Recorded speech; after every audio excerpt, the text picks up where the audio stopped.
4 minutes remaining.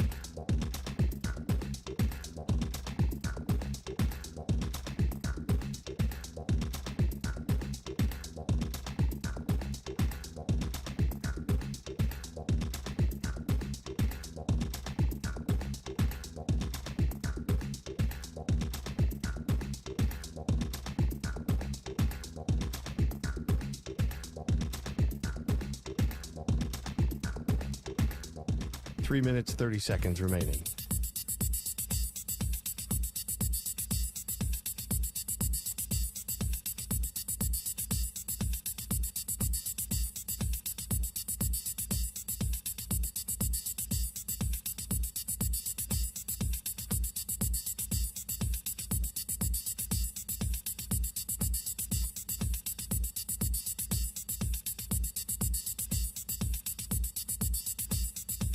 Three minutes remaining.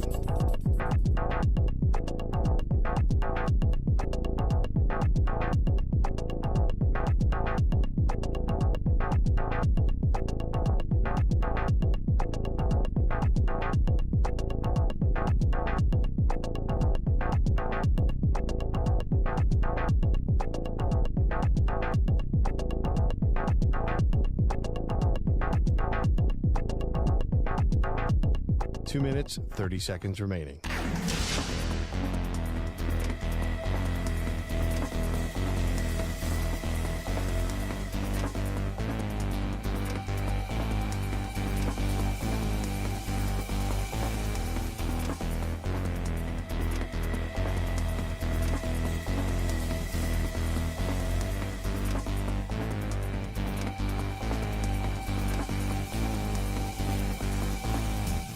Two minutes remaining.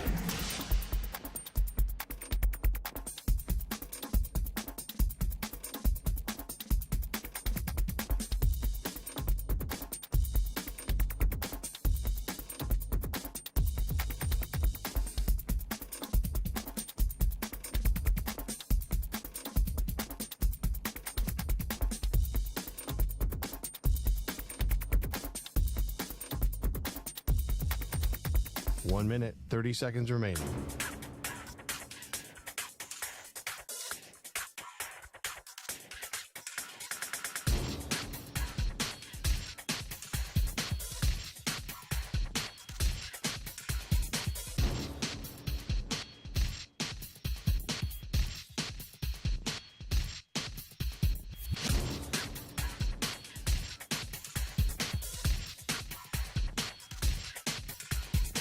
One minute remaining.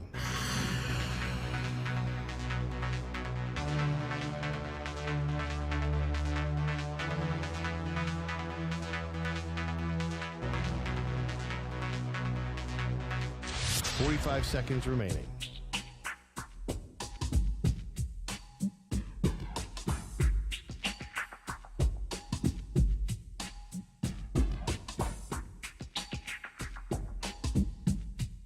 Thirty seconds remaining.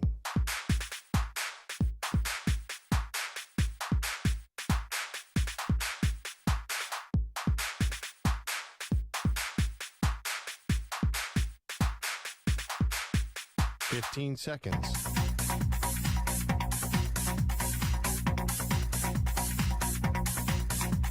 Break ends in 5 seconds.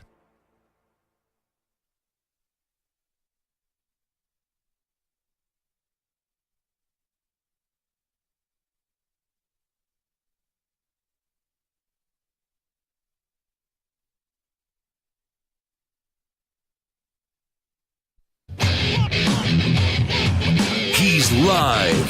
He's nationwide on CBS Sports Radio. This is the Zach Gelb Show.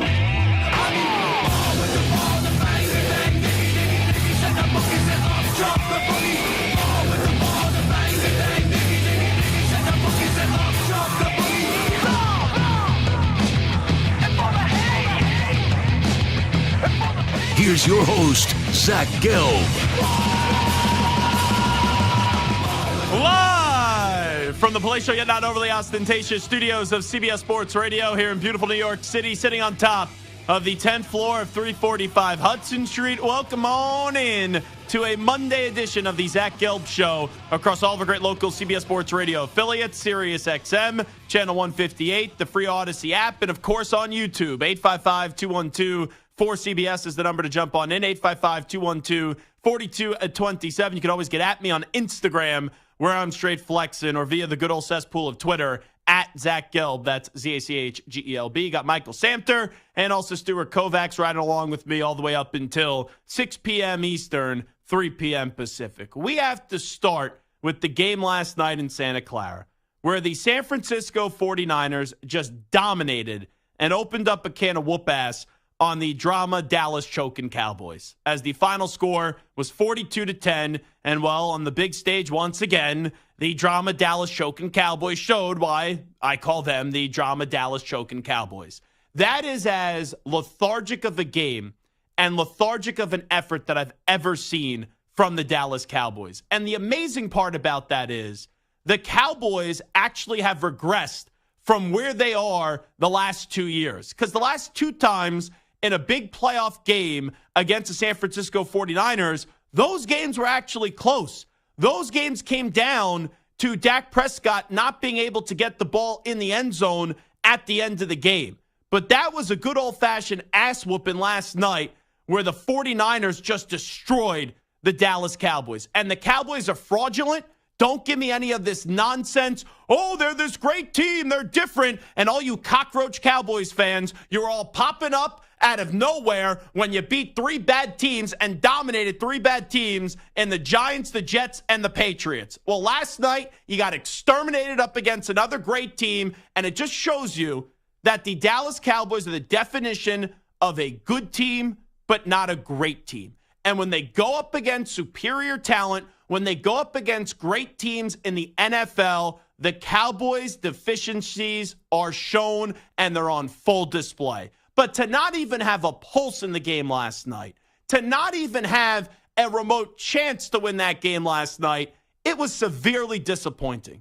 Because as a football fan, I got off the 8-hour marathon of Eye on Football yesterday on CBS Sports Radio. I rush home. I order my Chinese food, make sure I get my pork and shrimp egg roll, my sesame chicken, got some fried rice, some dumplings as well. And I was fired up to watch the game. And I placed a delivery order. It takes about 45 minutes to get there. And by the time the food got there, the game was a wrap. And it's amazing how the Cowboys have the same problem since they last won a Super Bowl. And that was all the way back in the 1995 season. They just don't have an ability to show up and be present on a big stage. And you can't tell me that this isn't a talented football team. Dak Prescott's a talented quarterback. CeeDee Lamb is a talented wide receiver. Mike McCarthy has won a Super Bowl in this league. Micah Parsons is one of the best defensive players in the NFL. And I know that the 49ers are filled with talent all over the field. We know the 49ers are a roster that is just a definition of being an elite roster and one of the top rosters, if not the top roster in the NFL. But you can't tell me that the difference between those two teams is 42-10. And there's a difference from being great to being good. But when you are a good team, which the Cowboys are, the difference shouldn't be 42-10 when you're going up against the elite San Francisco 49ers. And if you're a Cowboys fan, your season's over. And what I mean by that is, sure, you're going to go win 11, 12 games like you've done the last 2 years. But last night just reiterates to you that you know in the big moment in an NFC that, right, the Eagles are damn good. The 49ers are damn good. We know that. You know when you get into the playoffs, even if you have one little playoff victory against the Buccaneers like last year, it's all for nothing. Because when you go up against those elite teams like Philadelphia and like the 49ers in the playoffs, don't give me this regular season crap when you play the Eagles twice. I know you've had a good record against them. Or, we saw last night you couldn't even compete with the 49ers. But when you get into the postseason and everyone's watching you and we know how big the stage is, there's just no way if I'm a Cowboys fan that I could realistically anticipate that this team, which they're not going to have a bye, is going to be able to win 3 games to find themselves in a Super Bowl. Heck, I don't even have confidence they'll be able to win back-to-back games to get to an NFC title game, because this team is just allergic to the big moment. When they see the big moment, they start to crap their pants, they start to get hives, and they have to start to check themselves into the hospital because they just can't respond on a big stage. And it's not as if I could just pinpoint it to one thing. McCarthy got outcoached last night.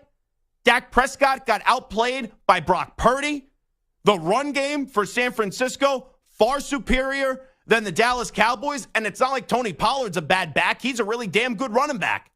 He's making $10, $11 million this year on the franchise tag. And all we heard was this great Dallas Cowboys defense. And, this Cowboys defense, they're starting to remind you of the 85 Bears and the early 2000 Ravens. Similar to the Legion of Boom. That's a bunch of hogwash.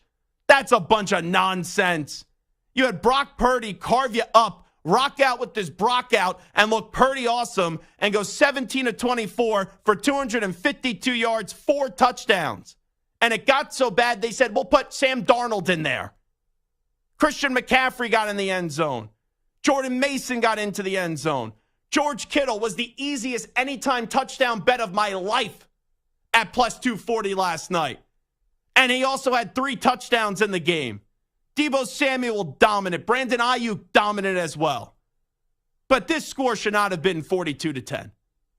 And the Cowboys now are directionless. Because if they would have lost 27-24, if they would have lost 27-21, something that constitutes an actual football game, we would have all said, yeah, I want to see the rematch.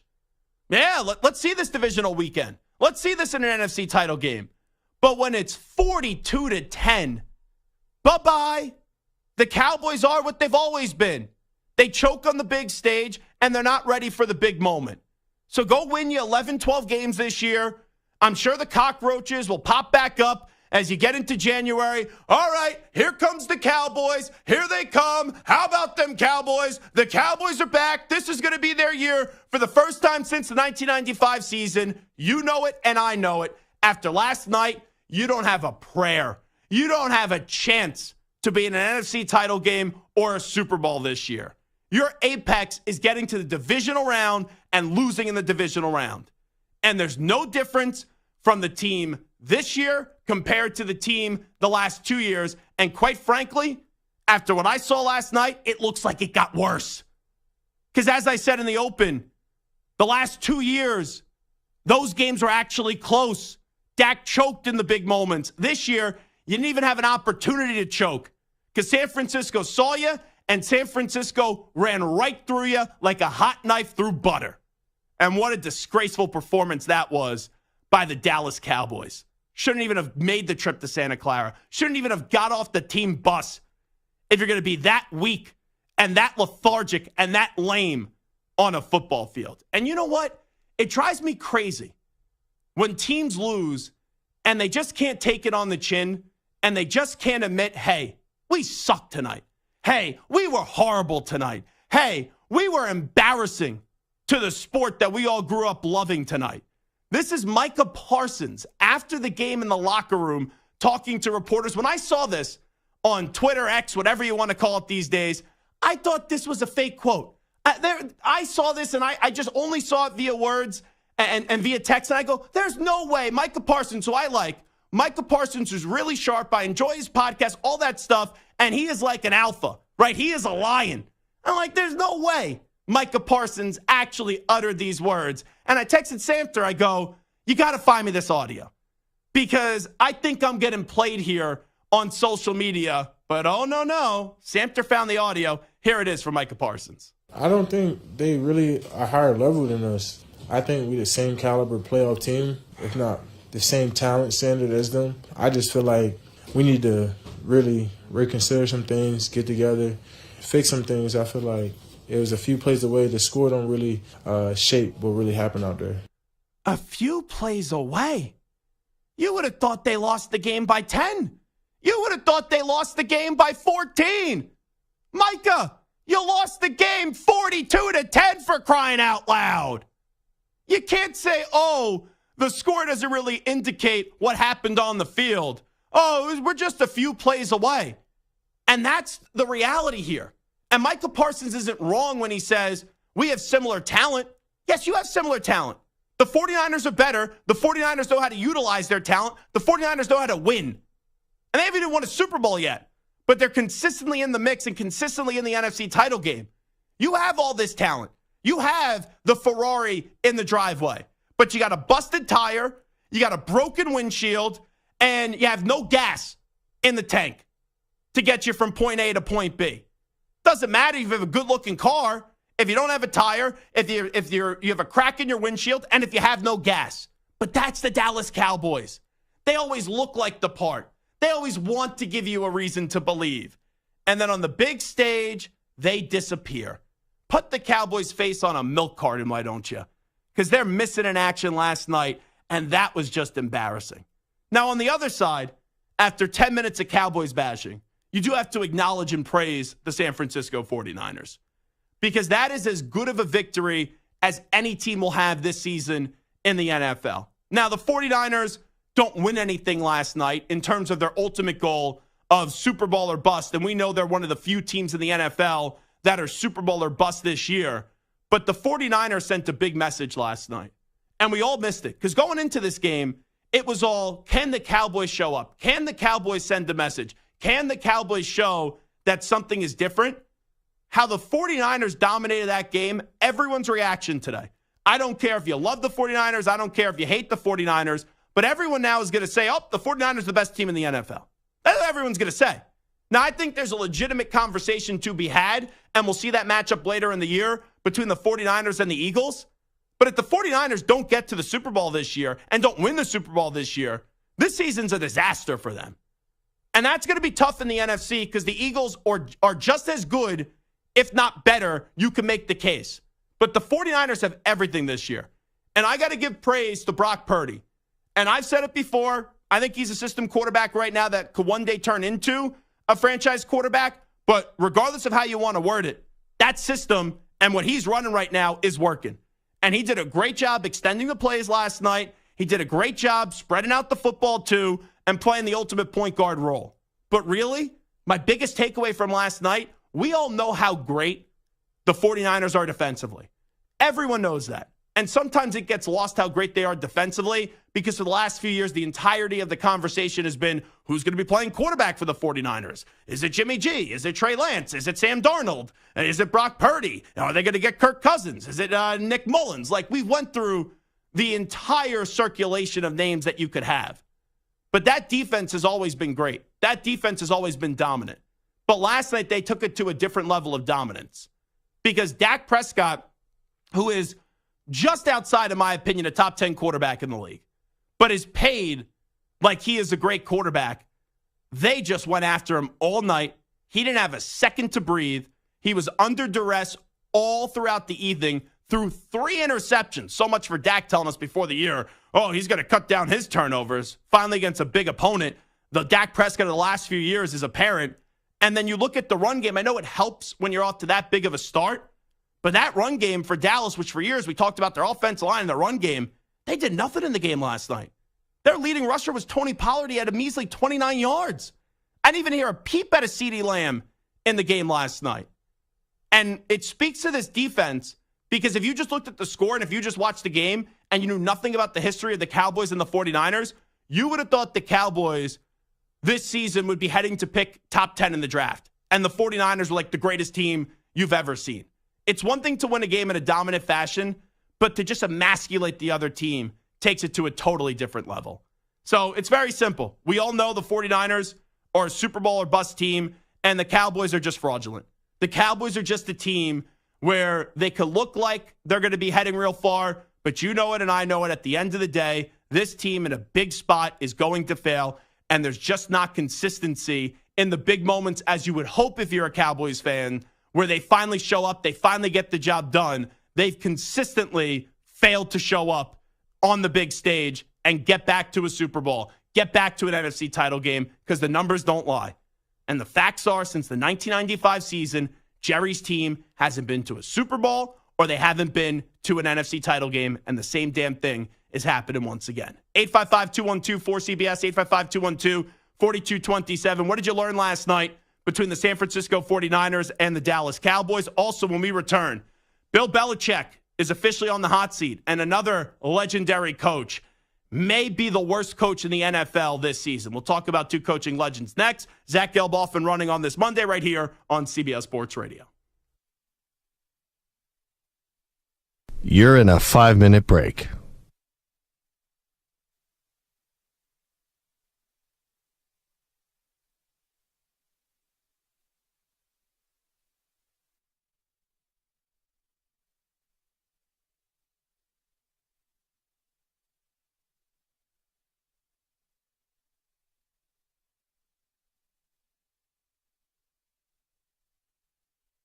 Four minutes, 30 seconds remaining.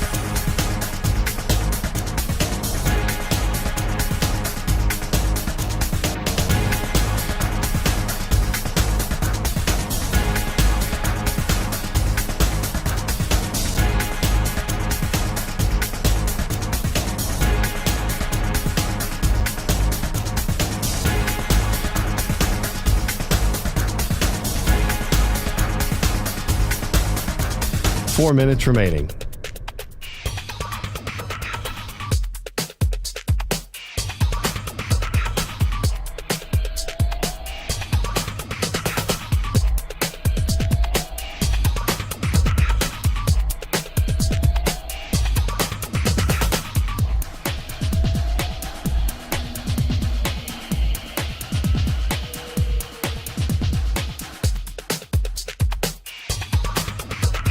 Three minutes, 30 seconds remaining.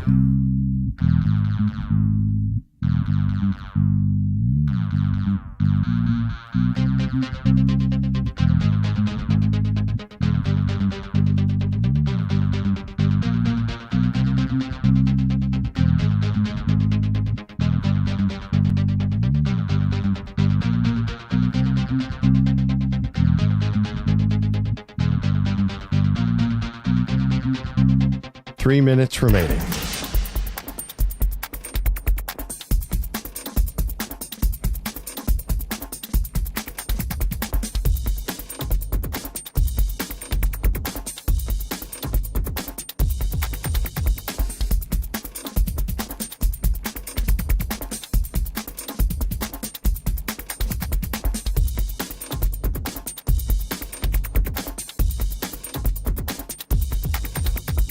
Two minutes, 30 seconds remaining.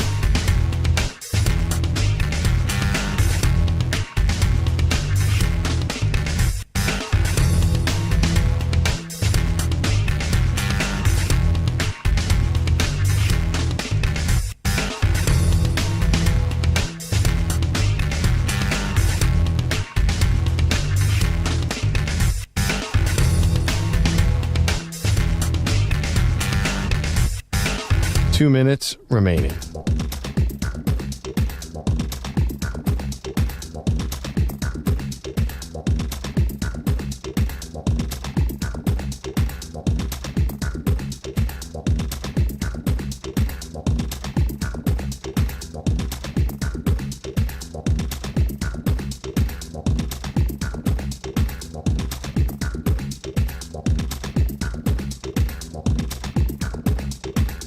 One minute, 30 seconds remaining.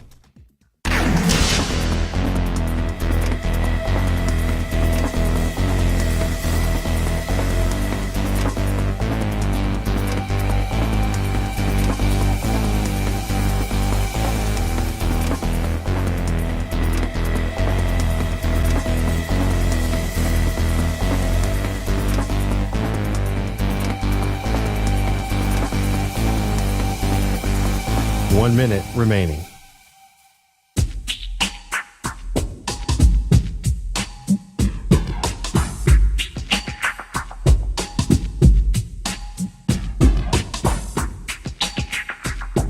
Forty-five seconds remaining.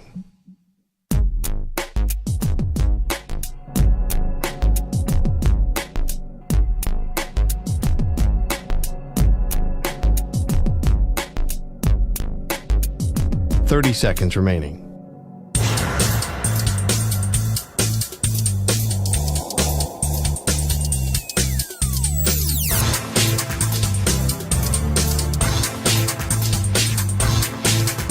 15 seconds.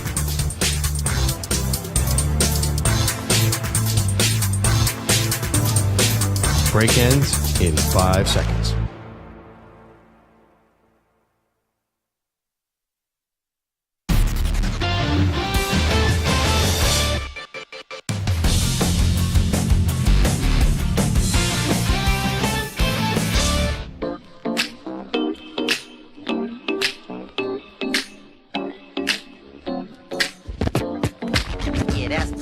He's live. He's nationwide on CBS Sports Radio. This is the Zach Gelb Show. Aren't they the same player? Where Kirk Cousins, you know he's a good quarterback. Do you ever think that you consistently have the top 10 quarterback in the league? No. Dak Prescott, there's times he looks like a top 10 quarterback. But in a big spot, just like you do with Kirk, you don't trust him. Now, there's moments where Dak looks great. But when the highlight of your career is how you played up against a team that was the worst team to get into the postseason this year, that's a problem. Here's your host, Zach Gelb. You can stream the NFL on What's the One for free, sponsored by AutoZone all season long. You can listen to every What's the One broadcast of the NFL live on the NFL app by asking Alexa to open What's the One Sports, or on the Odyssey app. Get in the zone, AutoZone.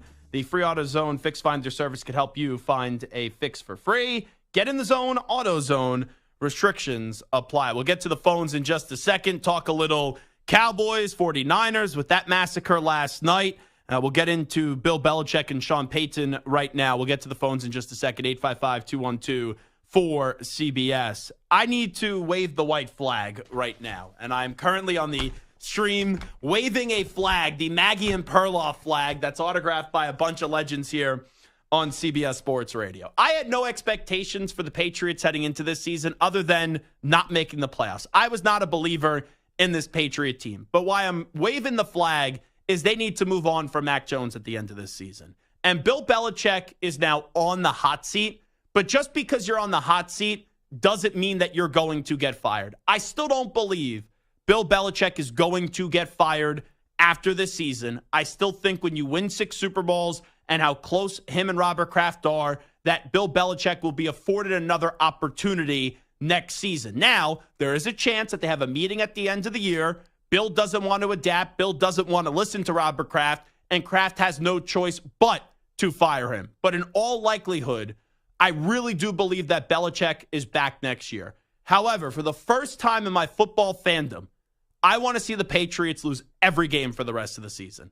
Because the Patriots, since Tom Brady, have been in the worst part of football that you could be in, where you know you're not going to win a Super Bowl, but you're not bad enough where you have a top 10 pick and even a top 5 pick. I want them to be as bad as humanly possible. And their one win this year is up against the Jets, where it was more so, how the heck did the Jets not win the game, rather than, oh, the Patriots did X, Y, and Z of possible in the game to go win the game and justify getting a W. But this is what I want to have happen. And I don't know how realistic this is, because I still think they'll win 4 or 5 games. But my preference would be you lose every game the rest of the way. You hope the Panthers get 2 wins, so the Bears then get, they have their first overall pick with the way that trade went down for Bryce Young. And then you hope the Cardinals get a few more victories as well. But I want this team to be 1-16. That's what I want them to be. 1-16, so they could go get Caleb Williams. And here's what Bill Belichick needs to realize. Because I said this right when they hired Matt Patricia, that it was going to fail from the start. You can't have Patricia and Judge, guys that have made their names on the defensive side of the ball or in the third phase of the game in special teams, run your offense with your young quarterback. And then this year, Bill Belichick, he goes, oh, wow, what I was doing was really damn stupid. I got to go hire Bill O'Brien.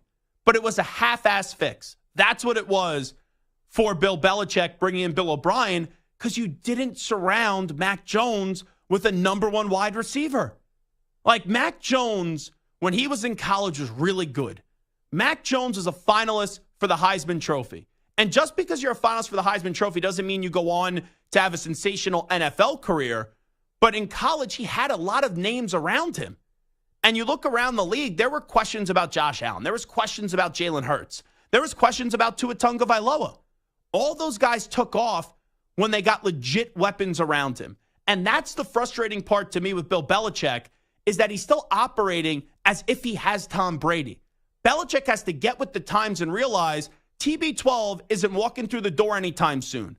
And you can't trot out Danny Amendola, Brandon LaFell, Chris Hogan, David Givens, right? You can't trot out those guys as you did with Tom Brady, because Brady's the GOAT. Brady's the preeminent quarterback of all time. He could win with crap. Mac Jones, his ceiling is just being good.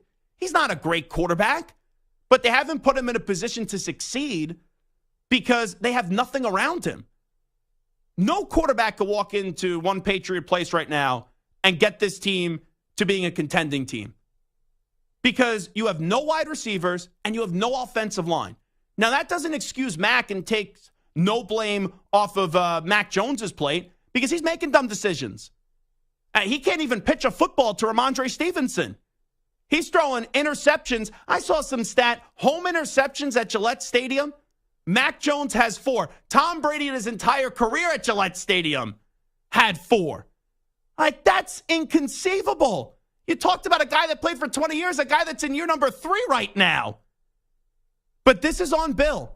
And Bill needs to learn what he did with Mac Jones did not work, and he's the biggest person to blame here. So go be as bad as possible. Be in the top 5. Draft Caleb Williams. Draft Drake May. Draft Michael Penix Jr., whoever the quarterback is. But you need to realize and you need to thoroughly understand you screwed over Mac Jones. And now you need to reset. This offseason, you have money to spend, and you have to go get elite talent around your new young next quarterback. If you do that, you could potentially have success once again if you're Bill Belichick. If you don't, and if you're stubborn, and if you sit there and you go, we just got to get better, and we'll find a way to get the job done, and we'll do our job, but you don't actually go get talent, then this is going to be the same old that it's been the last few years, where the team has been a giant disappointment ever since Tom Brady has walked away. Now, let me get from one coaching legend to another really great coach. Sean Payton may be the biggest buffoon in the NFL right now, because Sean Payton this offseason, in such an unnecessary way, and something that is so uncommon for an NFL head coach, he went after Nathaniel Hackett. And he said Nathaniel Hackett with the Broncos, the team that Sean now coaches, did one of the worst coaching jobs in the history of the league. When you say that, it's a must-win when you go up against Nathaniel Hackett's offense. And instead, yesterday, the Jets won the game up against the Denver Broncos, and that is as bad of a look as humanly possible for Sean Payton.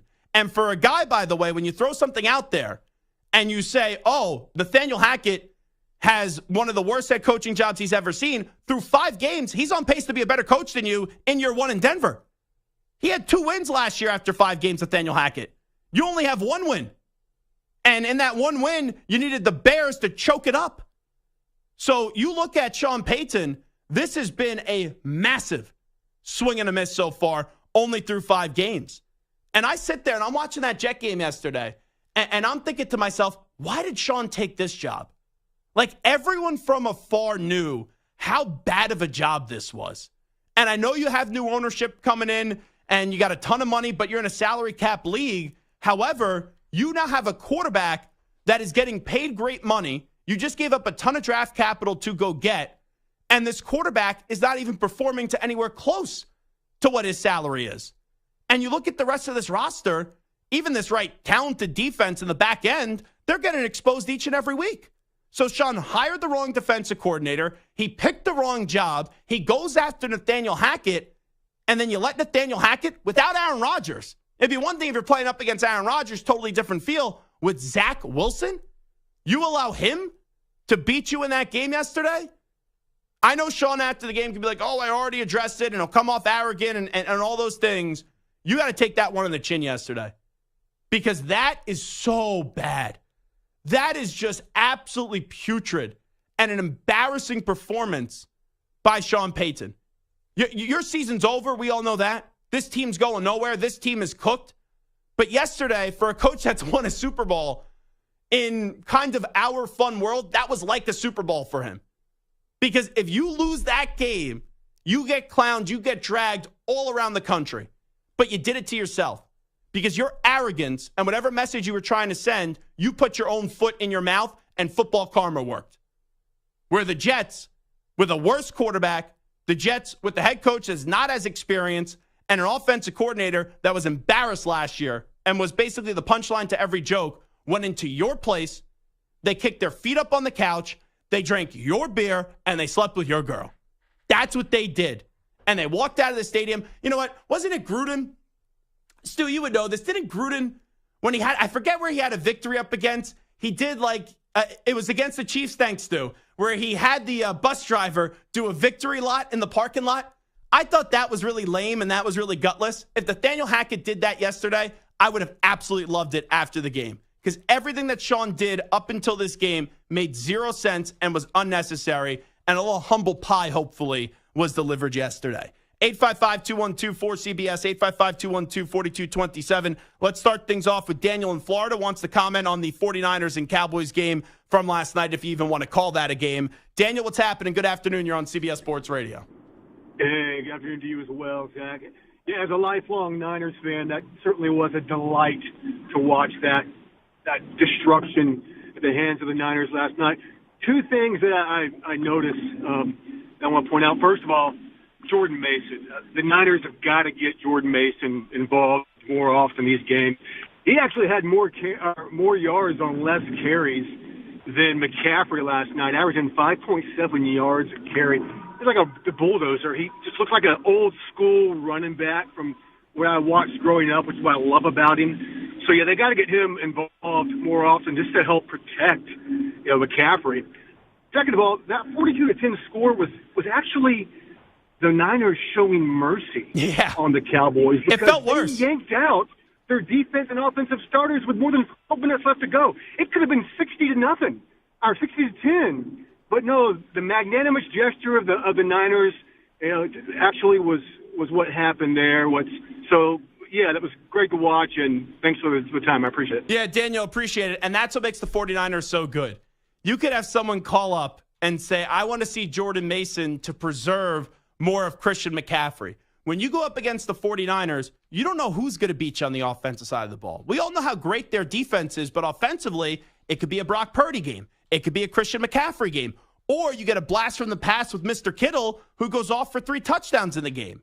And Ayuk and even my BFF, Deebo Samuel, they're capable of taking over a game. Even Kyle Juszczyk, right? The fullback, and we all love a good fullback story. He even had a touchdown in the game last night.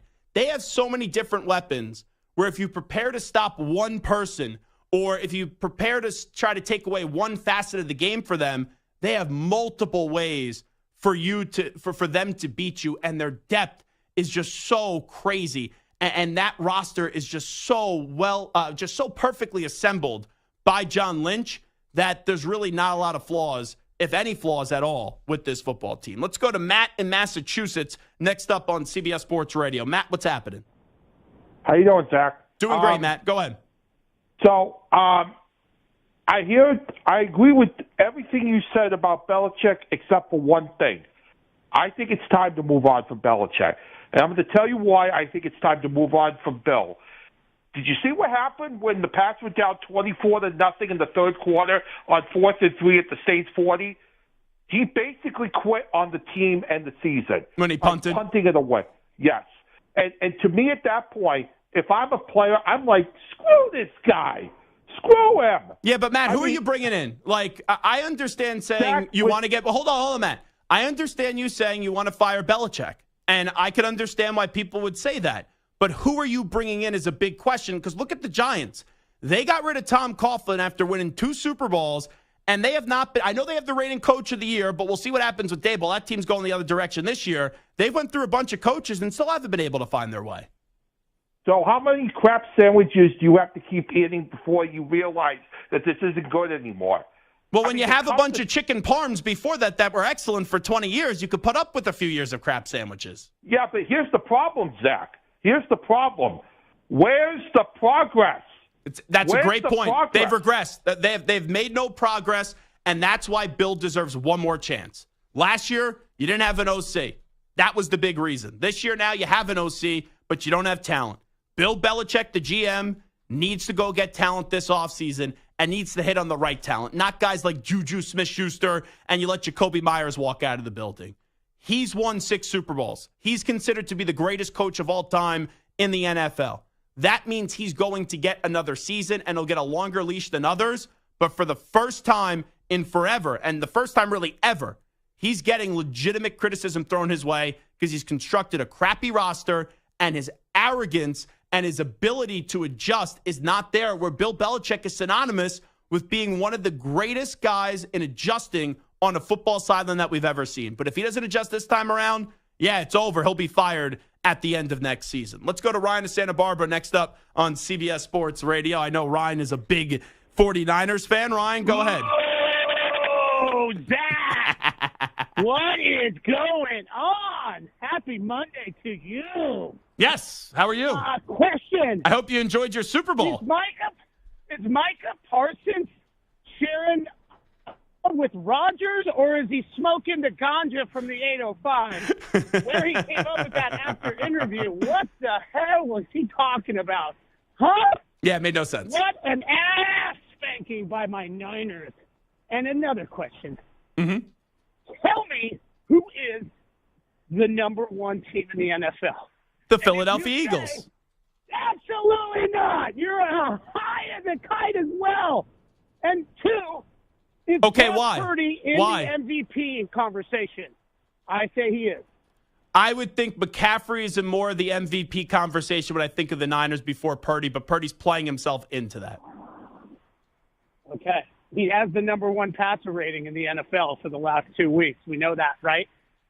But you would agree the player you're most intimidated by on the 49ers on the offense is McCaffrey. That too, but what about Deebo Samuel and Ayuk? I would take Deebo over A.J. Brown any day. Remember, we had that conversation. Yeah, well, I would vehemently disagree with you on that one. He's a beast, so A.J. Brown was a beast. He's about as big and built like Deebo. I didn't realize that guy was that big. Well, maybe you should pay attention a little bit more, Ryan. Here's what I'll just say to you, Ryan. Let me ask you this. Tell me. Because I know where this is going. You called me last week. You're calling me this week. I appreciate the phone call. You think the 49ers are better than the Eagles. I think it's very close, but I still slightly go with the Eagles against the 49ers. You think there's a big difference between these two teams.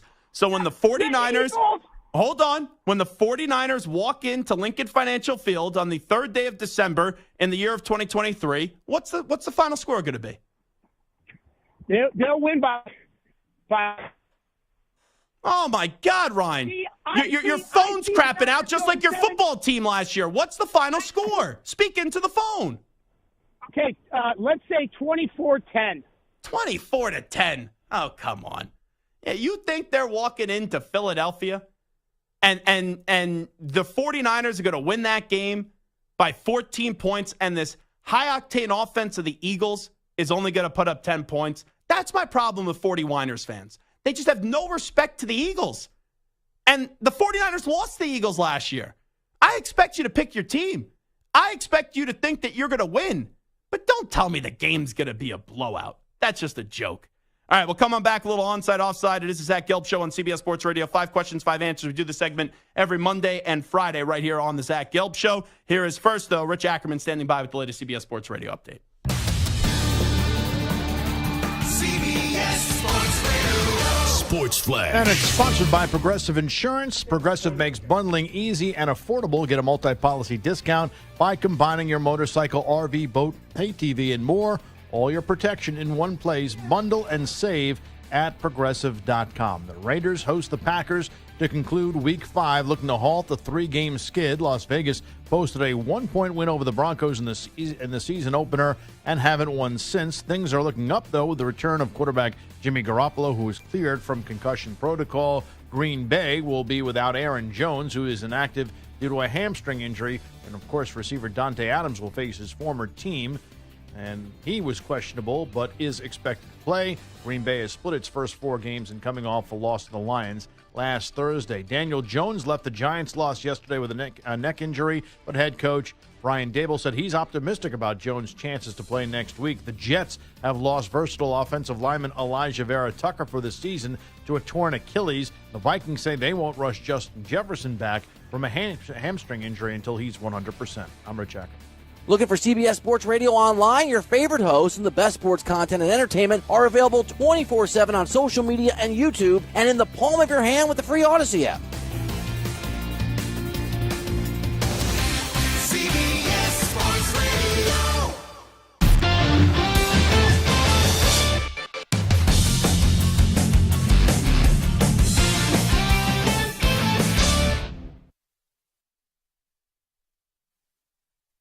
You're in a 5-minute break.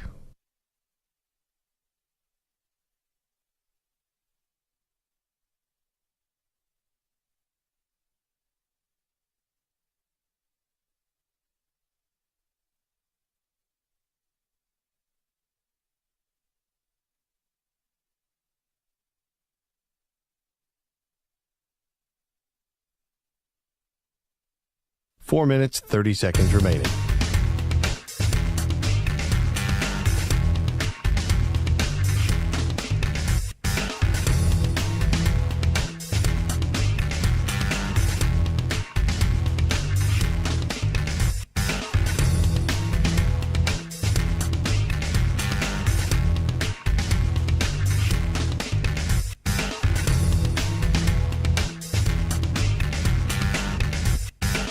Four minutes remaining.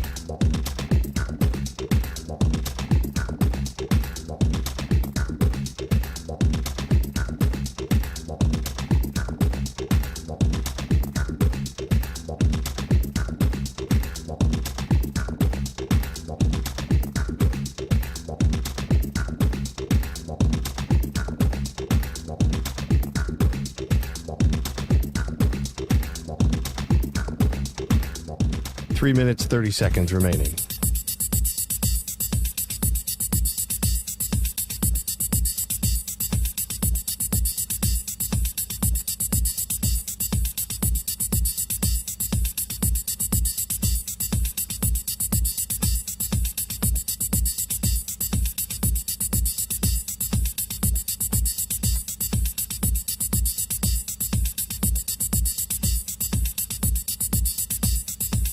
Three minutes remaining.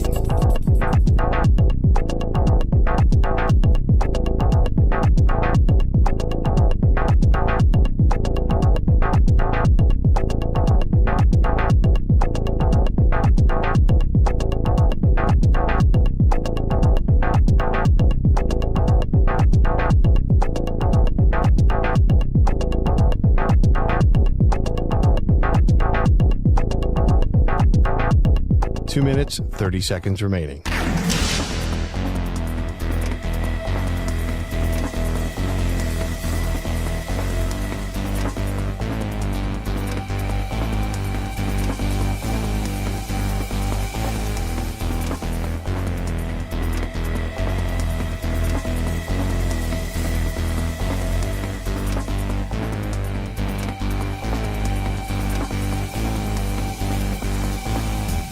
Two minutes remaining.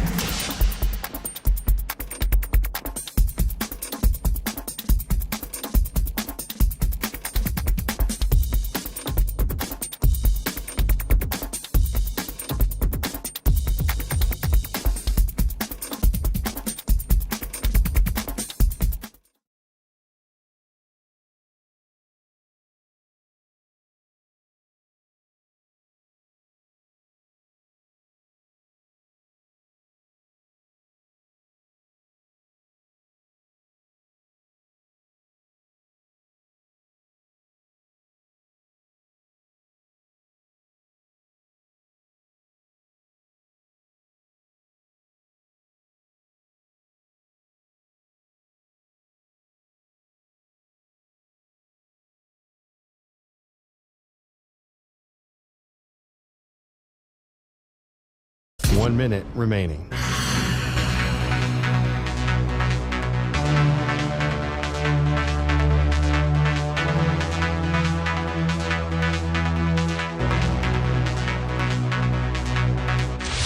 Five seconds remaining.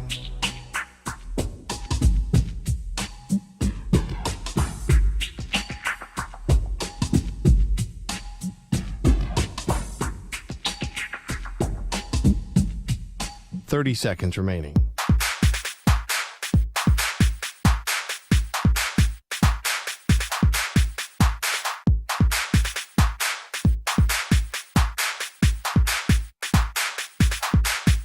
Fifteen seconds.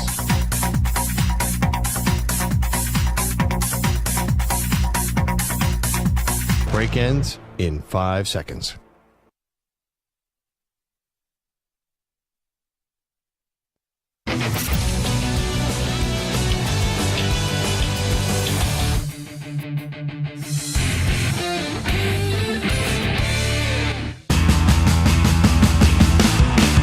Zach's taking on the most polarizing issues in sports.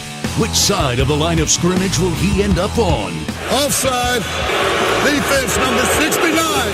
It's Onsides, Offsides with Zach Gelb on CBS Sports Radio. All right, let's get to it. 5 questions, 5 answers. Onside, offside on this Monday right here on CBS Sports Radio. Samter, what do we got cooking?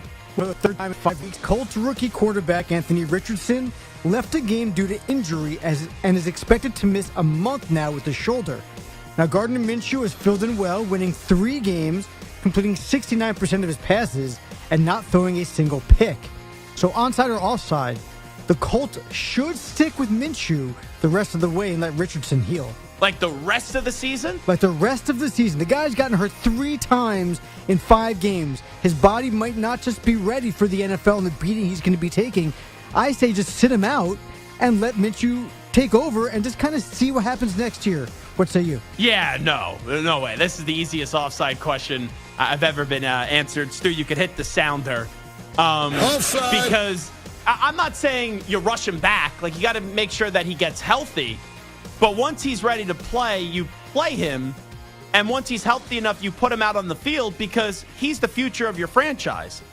Gardner Minshew, he's just a good backup quarterback. When you allow Gardner Minshew to play the entirety of the season, he's not a franchise quarterback in this league.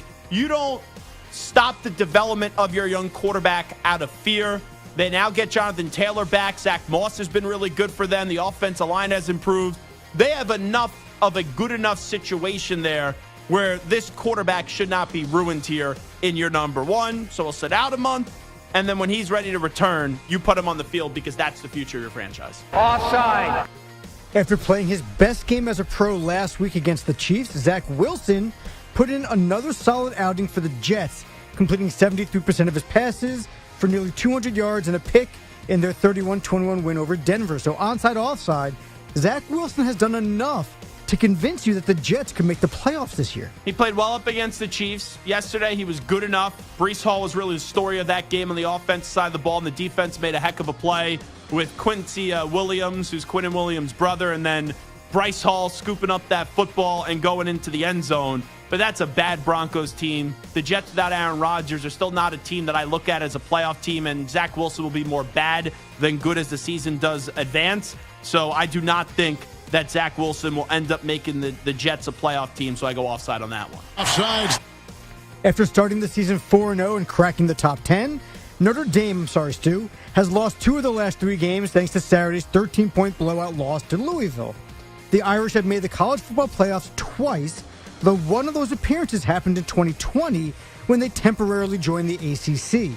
So onside, offside, the Irish should join a major conference full-time rather than staying as an independent. You could tell me onside because of money and because of how much more TV money that they would make, but their individual package where they get to control their own rights and sell themselves is more than enough. I think they enjoy being an independent. Clearly, they don't feel the pressure to join a big, powerful conference. I would not join the ACC. It would have to be either the Big Ten or the SEC where the TV payout is. But remember, we go to 12 teams. So in a 4-team format, yeah, Notre Dame has got to the standard where it's either 1 loss or no losses for them to get into the college football playoff. With the brand of Notre Dame, and how sometimes the playoff committee factors in more of the brand than actually the best teams in the country, it will be even easier for them to make the 12-team format. So I would remain, from just a football standpoint, as an independent school and not join a conference, and you should be able to find a way to make the playoffs, more times than not when you look at going to 12 teams. So the Irish should join a major conference full-time rather than stay independent. I will go offside. Offside. Deion and Colorado snapped their 2-game That's losing Coach Prime streak. to you. Be respectful. Be a believer. Coach Prime and Colorado snapped their 2-game losing streak barely by edging my 1-win ASU Sun Devils thanks to a miracle pass by Shedeur Sanders with just seconds to play to set up that game-winning field goal. After the game, Deion expressed frustration despite the win. Wonderful win. Played like hot garbage. Trying to figure this out. Sick of it.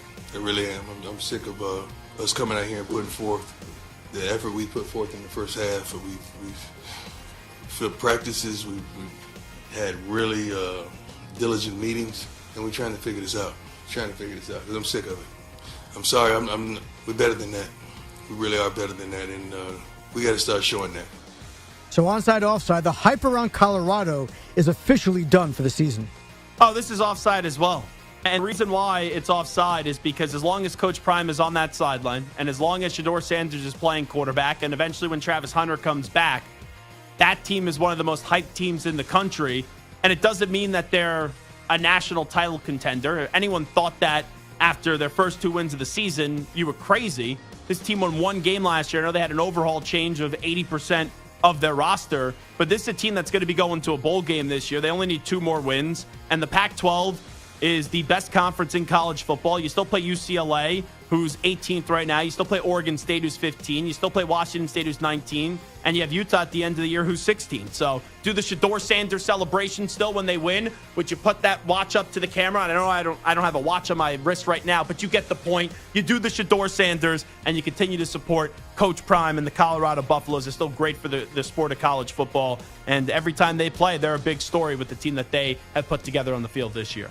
Offside. I'll never make that mistake again. There are 3 truths in life: death, taxes, and Clayton Kershaw getting shelled in October.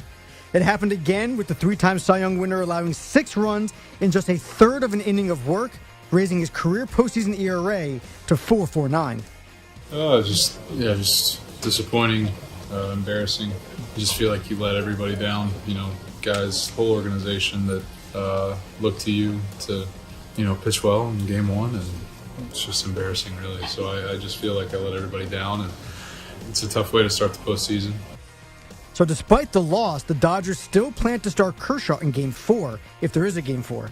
Onside, offside, the Dodgers should not start Kershaw in Game 4. We're going for the sweep here. This is an offside as well. I remember in 2015, and Kershaw wasn't horrible in Game 1, but they lost the game. He bounced back in Game 4, an elimination game against the Mets, and that was maybe one of the best starts he's ever had in his postseason career. He's a Hall of Fame pitcher. I know he's not been great in the postseason, but you go back to your ace, and also, who else are you going to? I like Bobby Miller. He's a good young pitcher, but Urias is out for the year. Walker Buehler out for the year as well. You don't have this deep rotation that we thought the Dodgers had when the season did start. So you go back, you give the ball if you get to a Game 4 to Clayton Kershaw, and you hope he bounces back and changes the script here for the Dodgers in the postseason. Offsides.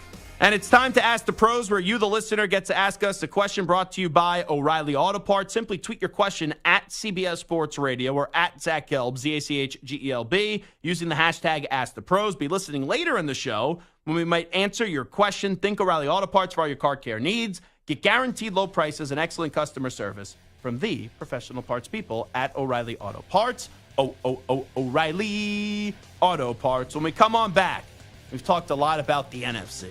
How about the AFC? We've only talked about garbage in the AFC with the Pats and the Broncos. Let's get to some of the great teams in the AFC. Who is the best team in the AFC after 5 weeks of football play in the National Football League?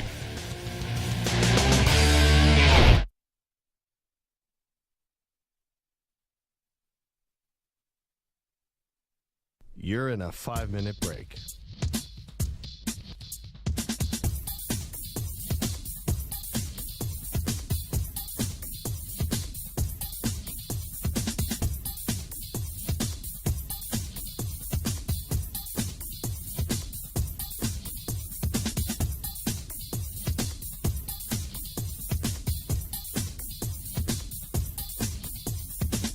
Four minutes, 30 seconds remaining.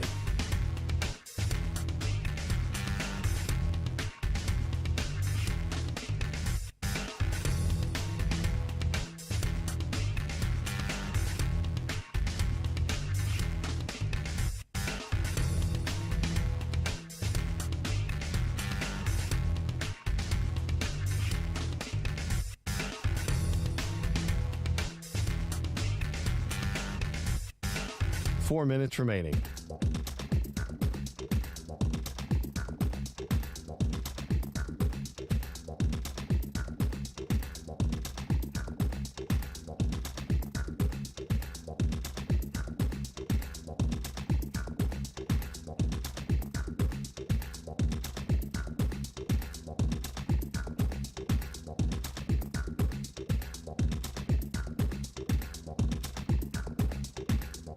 Three minutes, 30 seconds remaining.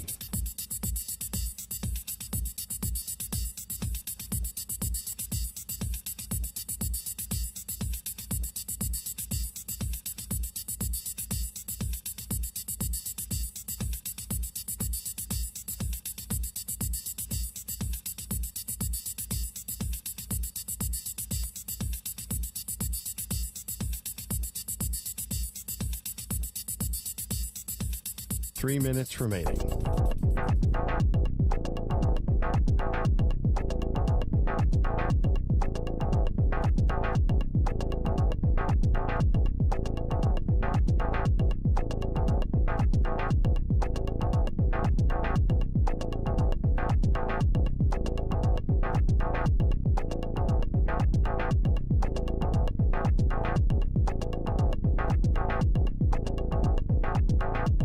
Two minutes, 30 seconds remaining.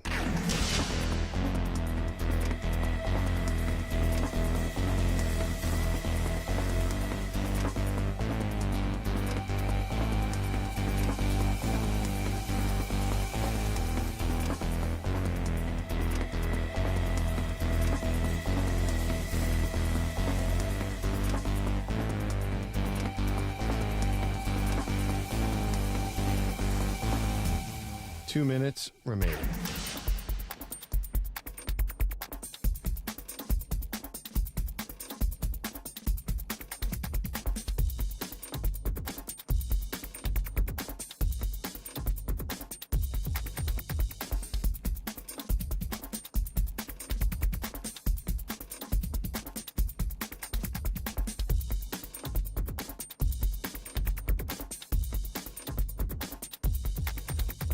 One minute, 30 seconds remaining.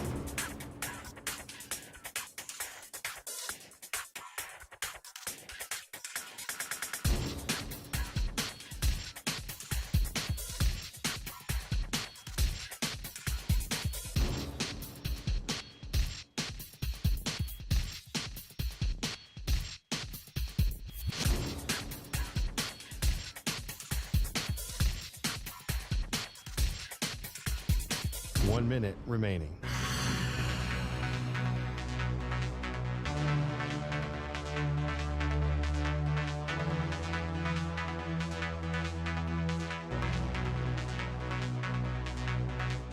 Forty-five seconds remaining.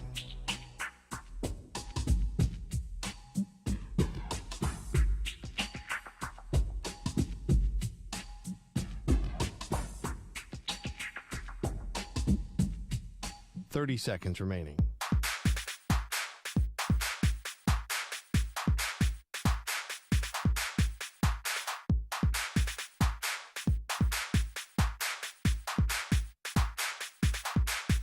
Fifteen seconds.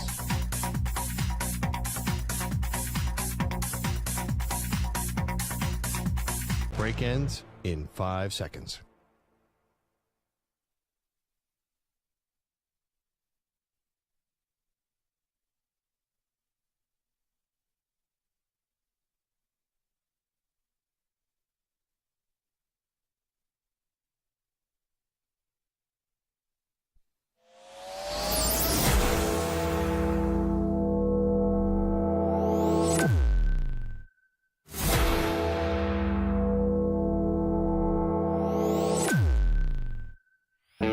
He's live. He's nationwide on CBS Sports Radio. This is the Zach Gelb Show.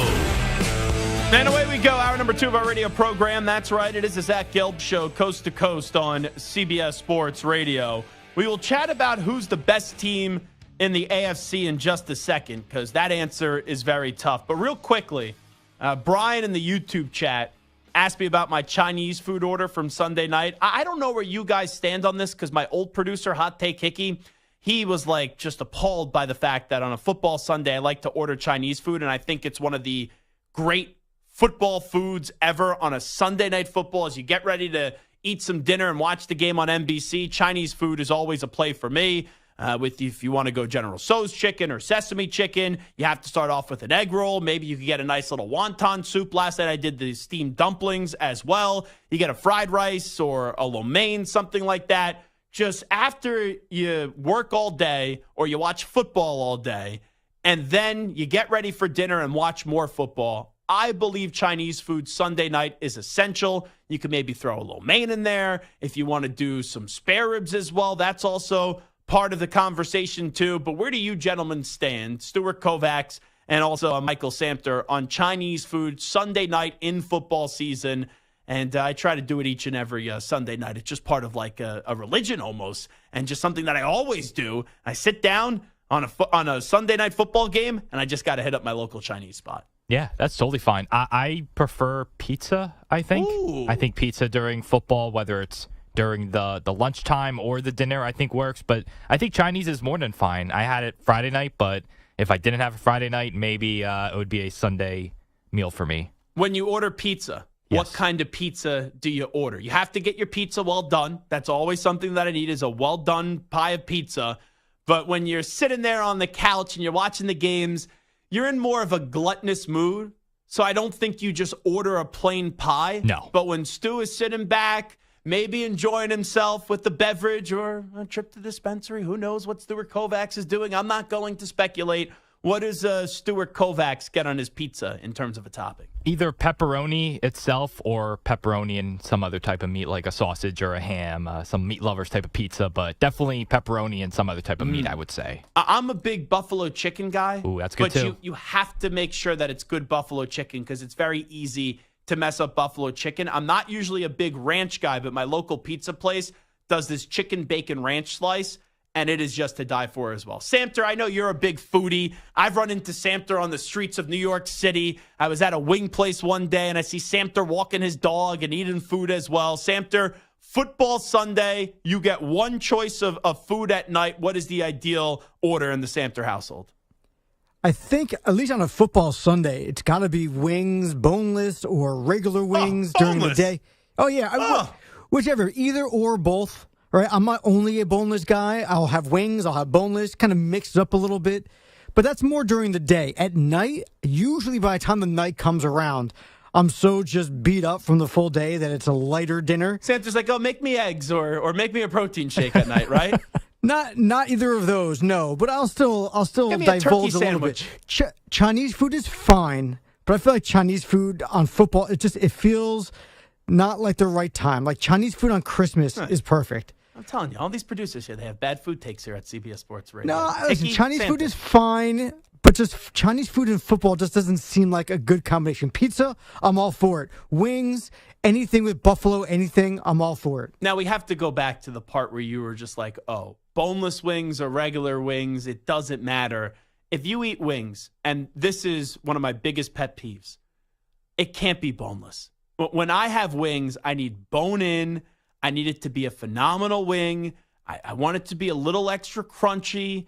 I am very strict with my wings. Bar Bill in Buffalo, some of the best wings I've ever had. This place, BVH in Barryville, New York, phenomenal as well. And you got to be dunking those drumsticks. I like drumsticks over flats. That's sometimes controversial opinion as well. You got to be dunking those drumsticks in blue cheese. Blue cheese is a must with wings. Blue cheese is definitely the ideal, but ranch is good too. Chunky blue cheese. Yeah, a good chunky blue cheese. But ranch is fine too. I'm not a big I'll ranch do either. fan. It's got to be a good thick ranch. Like I hate like a soupy thin ranch.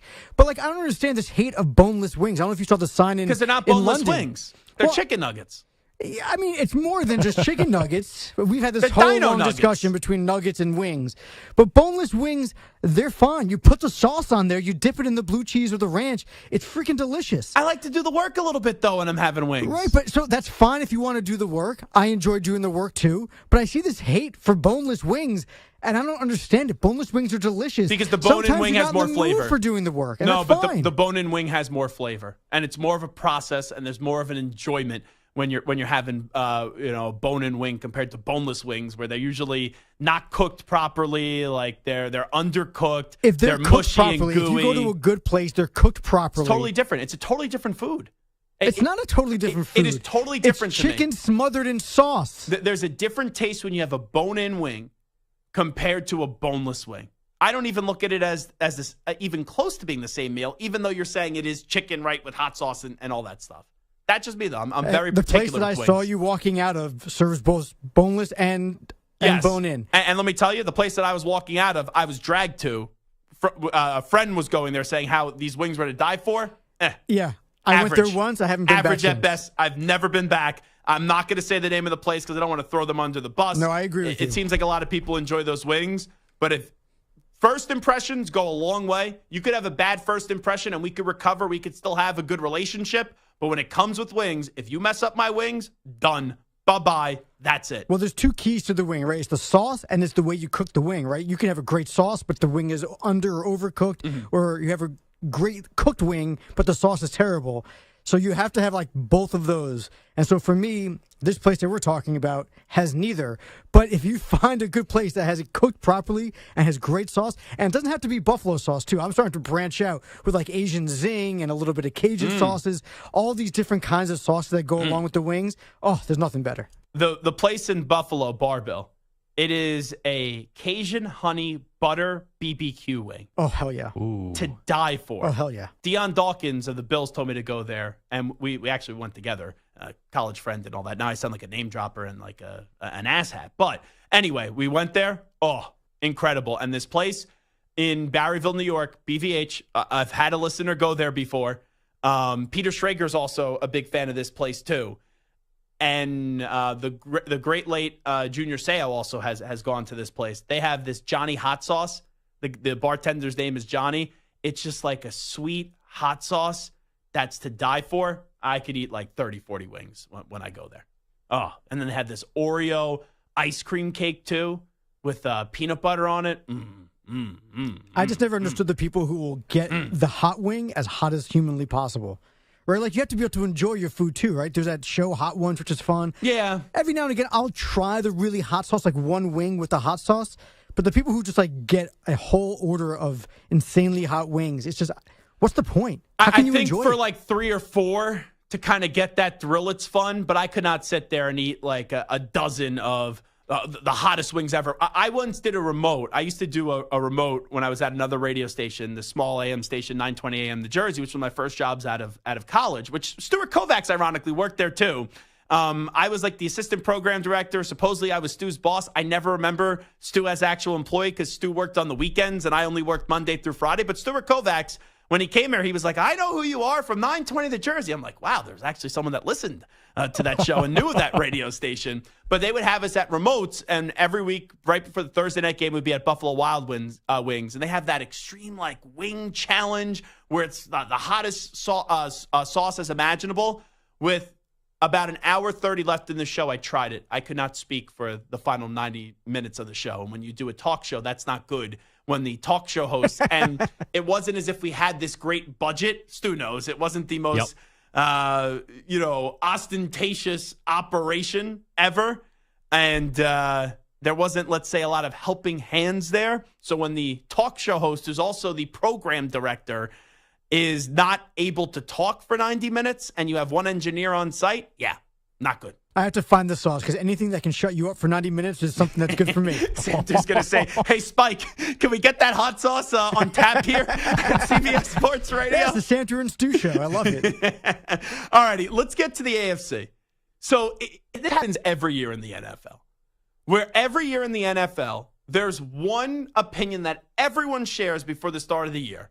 And 9.99999 times out of 10, this opinion is always wrong. A few years ago, right, the AFC West, it's going to be the greatest division ever. And we saw what happened with the AFC West a year ago. But you look at the AFC this year, everyone before the start of the season said the AFC is so much better than the NFC. And through pretty much the first 5 weeks of the season, the Eagles are 5-0. The 49ers are 5-0, the only 2 undefeated teams in the NFL. The Buccaneers are 3-1. The Lions are 4-1, who defeated Kansas City earlier in the year. And like even the Cowboys, who were viewed as the third team in the NFC, clearly not after last night, they're 3-2. And you look around the AFC, it's like you have a lot of teams with good records. The Dolphins 4-1, but once when the Dolphins get to be praised as the best team in the AFC, they get blown out by the Buffalo Bills. The Bills just blew out the Dolphins, as I was talking about, and then the Bills go to London and they lay an egg against the Jacksonville Jaguars. The Steelers are somehow 3-2. No one believes in the Steelers. The Ravens just threw that game away yesterday, and now people who were in on the Ravens at 3-1 are now out on the Ravens at 3-2. Jacksonville didn't show up when they were at home against Kansas City, and they only had 9 points, but then Jacksonville beats Buffalo yesterday. Kansas City still sitting there at 4-1, and like no one's talking about Kansas City outside of Taylor Swift. So I go around and I evaluate all these teams in the AFC before the start of the season, we would all say, who are the three best teams in the AFC? And every single person would tell you it's Kansas City, it's Cincinnati, and then also, even though people were out on Buffalo, Buffalo was still viewed as the third best team in the AFC entering this season. And that's the other thing. Like the Bengals, I know they won yesterday, but I'm not going to sit here and tell you now that the Bengals are back at 2-3. Go beat Seattle next week, get to 3-3, and then you could prevent the ship from sinking for now. But when I look around the AFC, and I'm really trying to contemplate who's the best team in the AFC, they may not have the best roster, but isn't this shaping up for another year of the Kansas City Chiefs going to the Super Bowl? We're sure Travis Kelce gets hurt yesterday, then comes back, scores a touchdown. When he had that non-contact injury, I thought maybe his season would be over, or bare minimum he'd be out multiple weeks. He returns after halftime and scores a tutty in the second half. And that defense, outside of one game, has done a really good job this year. And if we're looking at Kansas City, and if we're saying Kansas City's vulnerable, and no one's going to knock them out, no one's going to take them out, no one's going to expose their vulnerabilities, we just saw this script last year, where people question Kansas City all throughout the season, and then at the end of the season, Kansas City's in the Super Bowl. They're in the final game of the NFL season. And even when they were down to the Philadelphia Eagles, they still found a way to get the job done. As long as 15 and 87 remain healthy, right now, they're still the team that I have the most confidence in the AFC. Because, right, you could tell me Buffalo loses one game early in the season. But then after Buffalo blows out Miami, I know the Jaguars are a solid team, but that offense just went in a totally other direction. Miami, they have a potent offense. But this Miami team up against Buffalo didn't even look like they belonged on the field. I can't trust anyone in the AFC North. In the AFC South, I wanted to trust Jacksonville. I'm more open to trusting Jacksonville after Buffalo. But that game up against Kansas City, where Kansas City didn't score many points, where was this Jacksonville offense? And anyone else in the AFC West, they can't compete with Kansas City consistently. The Broncos stink. They're a joke. The Raiders are horrible. Sorry, Stu. And then you look at the Chargers. They've won 2 games, but they should have lost both those games that they've won because Kirk Cousins and Aiden O'Connell couldn't get the ball in the end zone after Staley gave them a gift. So I look around the AFC right now. I get it. On paper, the Bills look like a better team. The Dolphins look like a better team. But as long as you have 15 and 87, I know they're showing up. I know they'll find a way to get the job done. And until someone takes them out when it matters in the postseason, and we've seen teams come close. Texans, they had a 24-point lead. Didn't matter. Bills, 10-point lead. Didn't matter. Bills up with 13 seconds left. Didn't matter. Tennessee even had a 10-point lead against them. The 49ers, they were up by 10 with 7.5 to go. Didn't matter. The only team that's been able to take them down was a team led by Tom Brady, where Brady went toe-to-toe with Mahomes, and it was phenomenal in that AFC Championship game, and then Brady with the Bucs in the Super Bowl. So I've lived this where I'm not saying the Chiefs are going to be as dominant as the Patriots been for the last 20 years, but when you are the team that everyone's hunting, when you are not perfect, people try to knock you off your throne, and they try to put the demise ahead of you actually bottoming out or you actually not getting there. And if you look around the AFC, there's been no team that I've been able to consistently latch onto, and we're only 5 weeks into the season.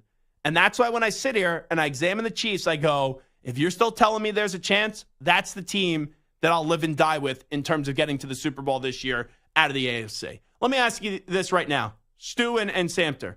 Out of all the teams in the AFC, who's the best in the AFC? Who's the team that you trust most to get to the Super Bowl? I don't think there's really a question. I think it's the Chiefs and everybody else. I mean, the Chiefs are what they've always been, and, they're always, throughout the regular season, they're always going to have a couple hiccups, a couple bumps in the road, and everyone's going to doubt them here or there. But, when it comes down to it, the Chiefs are the most elite team week in and week out. The Dolphins, they look great on paper, but their defense can't stop anybody. They need Jalen Phillips back in a big way. The Bills look great one week, and then they fall flat the next week. And there's no middle part. Like in the NFL, there's sometimes you win ugly, and that's fine. The Bills either hum, and they're like, oh, my God, this is the Buffalo Bills. Circle the wagons. Here come the Bills. Or they just fall flat in your face, And you say, how the heck is an offense with this much talent that anemic at sometimes? It's kind of crazy. It makes no sense. And then nobody in the NFC North can you really trust. Just when you think that Lamar and the Ravens are pulling away, they don't. Just when you think the Steelers' offense sucks, they come through. Well, the Steelers' offense isn't good. That game was over 5,000 times yesterday. And I know Pickett finds Pickens for the big score, but that offense was one of the worst offense I've ever seen. But the defense is good enough that they can make do with how good the offense has been. But like any one of those teams in the North, just when you count them out, they play well. Just when you think that they're great, they come back down to earth. The Jaguars, we have no idea about, right? And the Chargers, I'll never trust Justin Herbert, I don't think. Well, no, I'll trust Herbert. I won't trust Staley. Yeah, but there's something about Herbert. Just when like things matter, like he makes plays, but there's just something missing. It's like that Dan Marino effect. Like he's always great, just like in those singular moments or something about Herbert that's missing and I can't place it. It's the Chiefs. There's the fewest question marks and the most consistency and the history of winning. Stu? I agree with both you guys. It's the Chiefs. Mahomes is the best quarterback. Reed's the best coach in the AFC. If you gave me the field or the Chiefs to win the AFC, I'd probably still pick the Chiefs, even though there are a lot of options that maybe could sneak up and win the conference, but it's still the Chiefs that I think are going to win it. Man, we just had 3 people on a radio show agree on the same thing? If we worked for another network, we would all have to just yell and disagree when we don't actually believe it and do some contrived radio. But that's what we do here at CBS Sports Radio. We give you our genuine opinions. All righty, we'll take a break. We'll come on back. We'll update you some of the biggest stories in the world of sports with some audio. We call that segment the News Brief. It is the Zach Gelb Show right here. But where else? CBS Sports Radio. You're in a 5-minute break.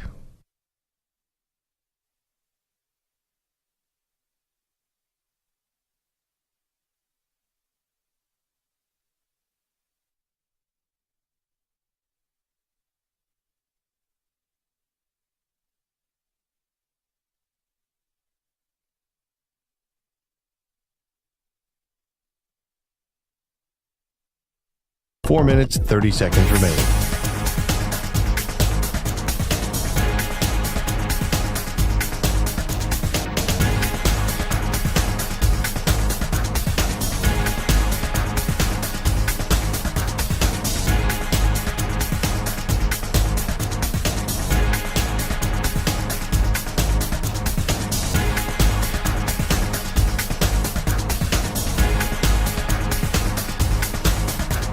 Four minutes remaining.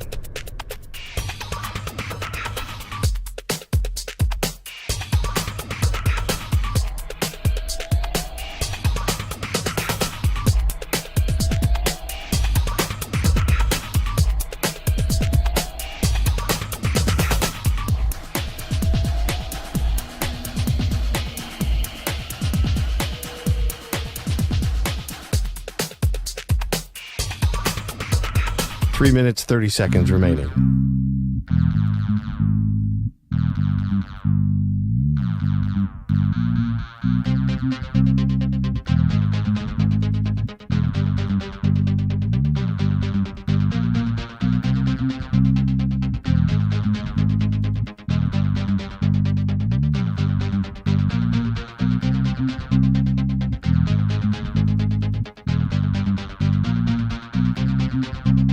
Three minutes remaining.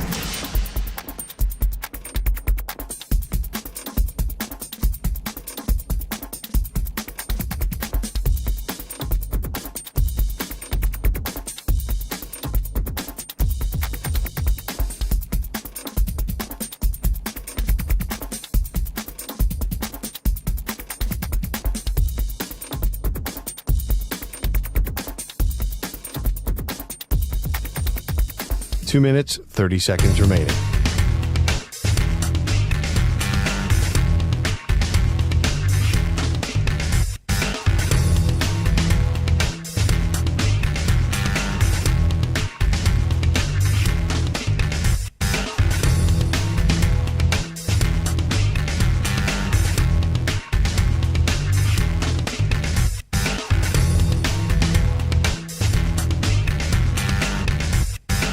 Two minutes remaining.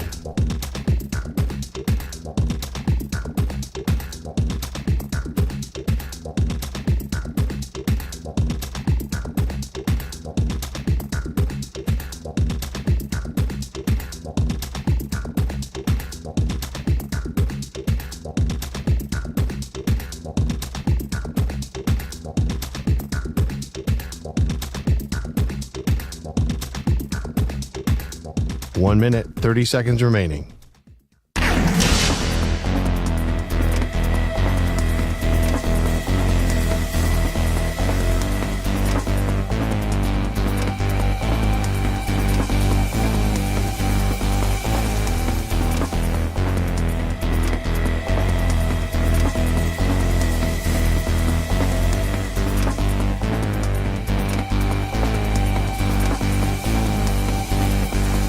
One minute remaining.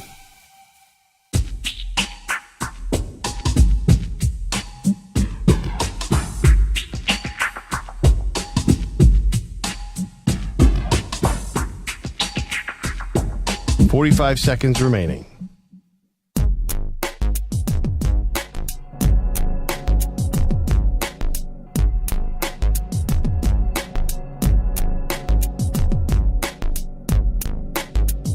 $30 seconds remaining.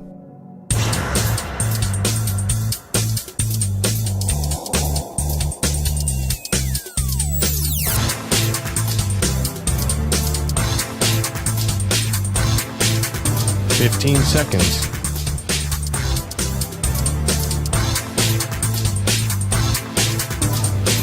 Break ends in 5 seconds.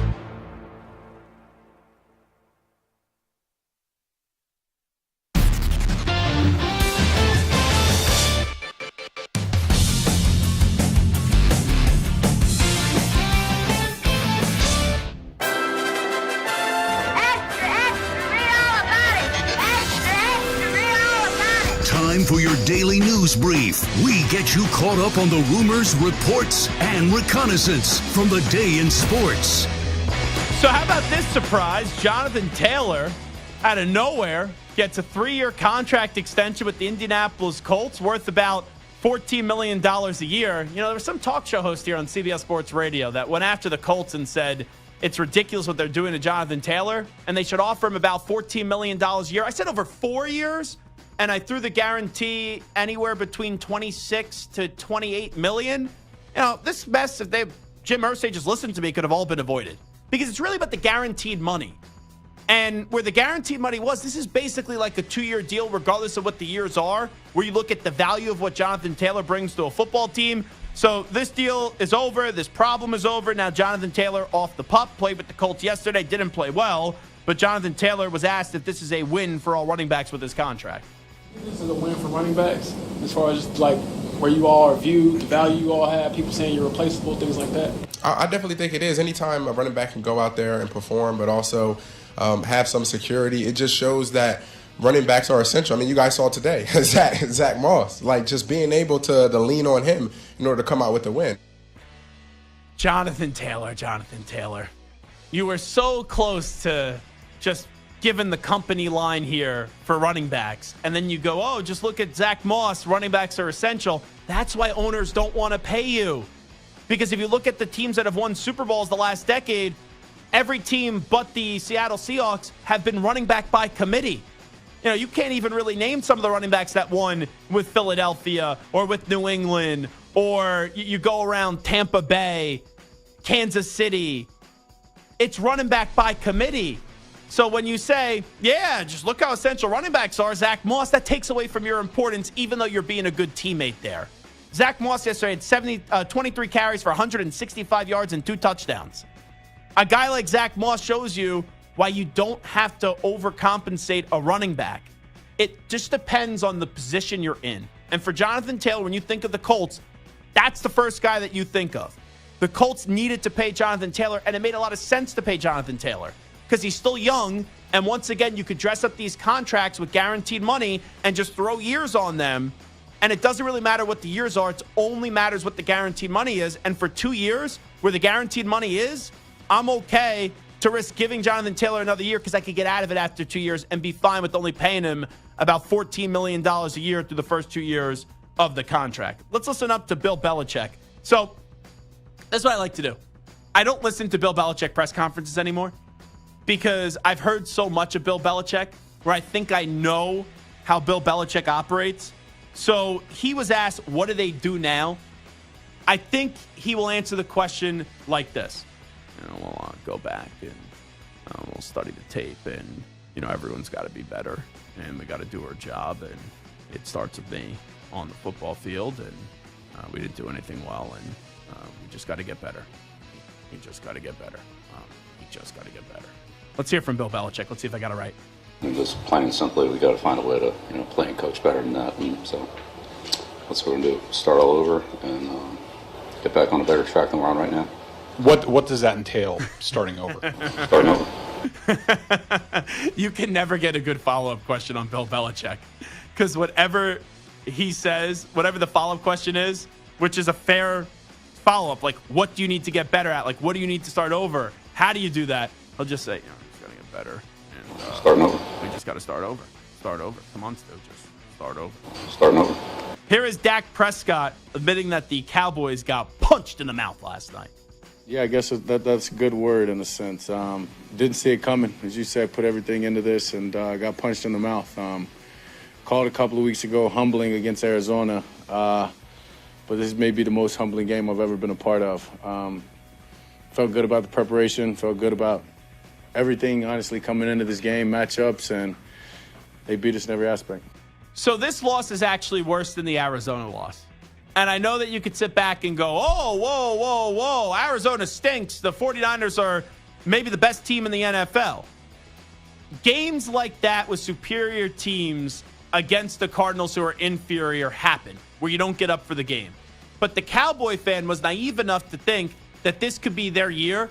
And when you get dismantled like the way that they did up against the Dallas Cowboys, it's just more embarrassing because it just shows you that you're nowhere actually close to going where you have been since the 1995 season. And that's either in an NFC title game or a Super Bowl. Let's go to Robert Saleh, who made it clear that winning for Nathaniel Hackett was absolutely great after all the nonsense he had to put up with Sean Payton's comments from earlier in the year, where Sean Payton said Nathaniel Hackett's job and time as the head coach of the Broncos is maybe one of the worst head coaching jobs he's ever seen in the NFL. It was a special game for Hack. Obviously, being here a year ago, racked up over 400 yards on him, put up 31 points, so I'm happy for him. They should be. I love how they downplay it before the game. And CJ Uzomah comes out before the game after the entire week where they tried to downplay it, and he's like, bleep them, bleep their coach, let's go win this game for Hack. And then afterwards, the true colors do show, where the Jets were clearly annoyed. But that's amazing to me, how teams won't admit their true feelings before games when it was so obvious here between the Jets and the Broncos. So good for Nathaniel Hackett and good for the Jets. And Sean Payton got some humble pie. Here is Sean Payton, though, after the game saying his comments didn't impact the game. Listen, they played better than us, and I credit, Robert and that staff. They won the game, and I think that's how I look at it. Coach, do you regret, though, those comments, making those comments? I already addressed that, though, and it's a fair question, but I think we already addressed that the next day. That's just saying words and trying to dance around the topic there. That's pretty lame by Sean. You know what it reminds me of? Remember a few years ago, before Clemson was about to play Ohio State in the playoff, and Dabo Swinney did the coaches poll, and he put Ohio State outside the top 10.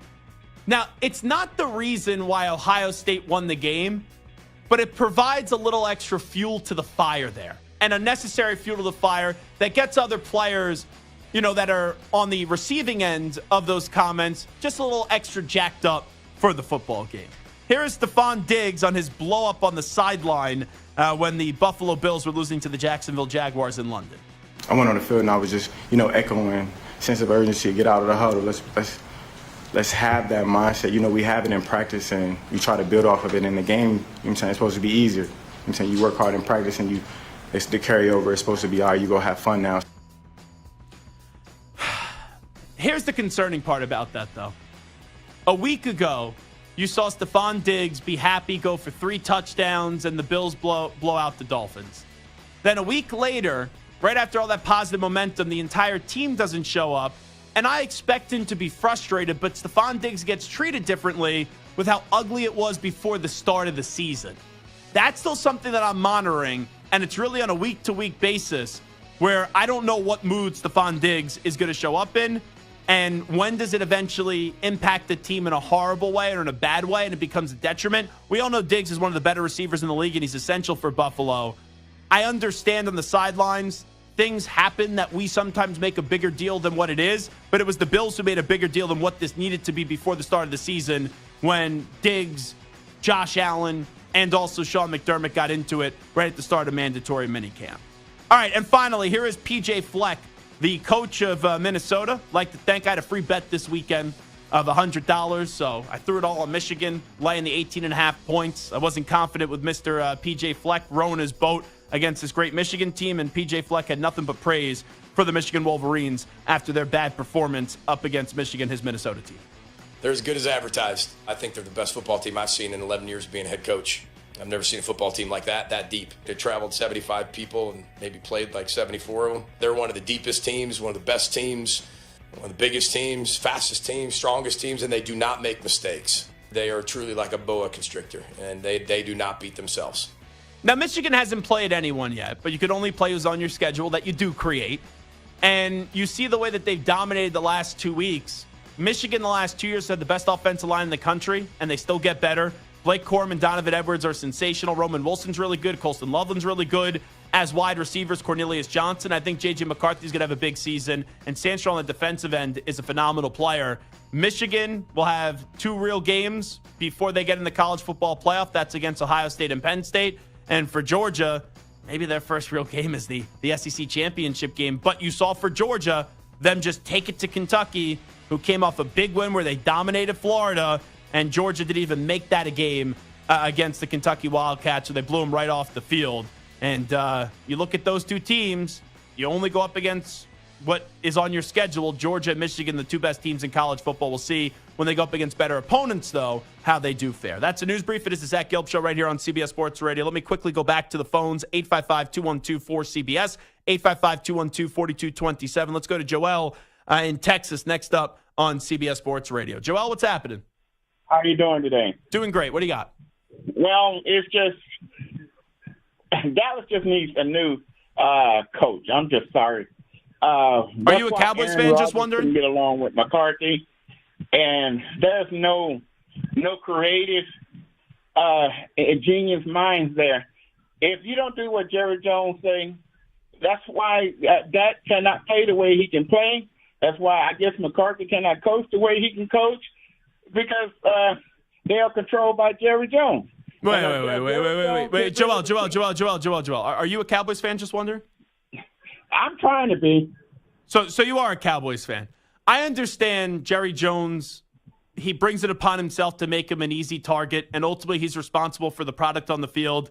They have enough talent. Mike McCarthy is a good enough coach. This organization just does not show up in a big spot.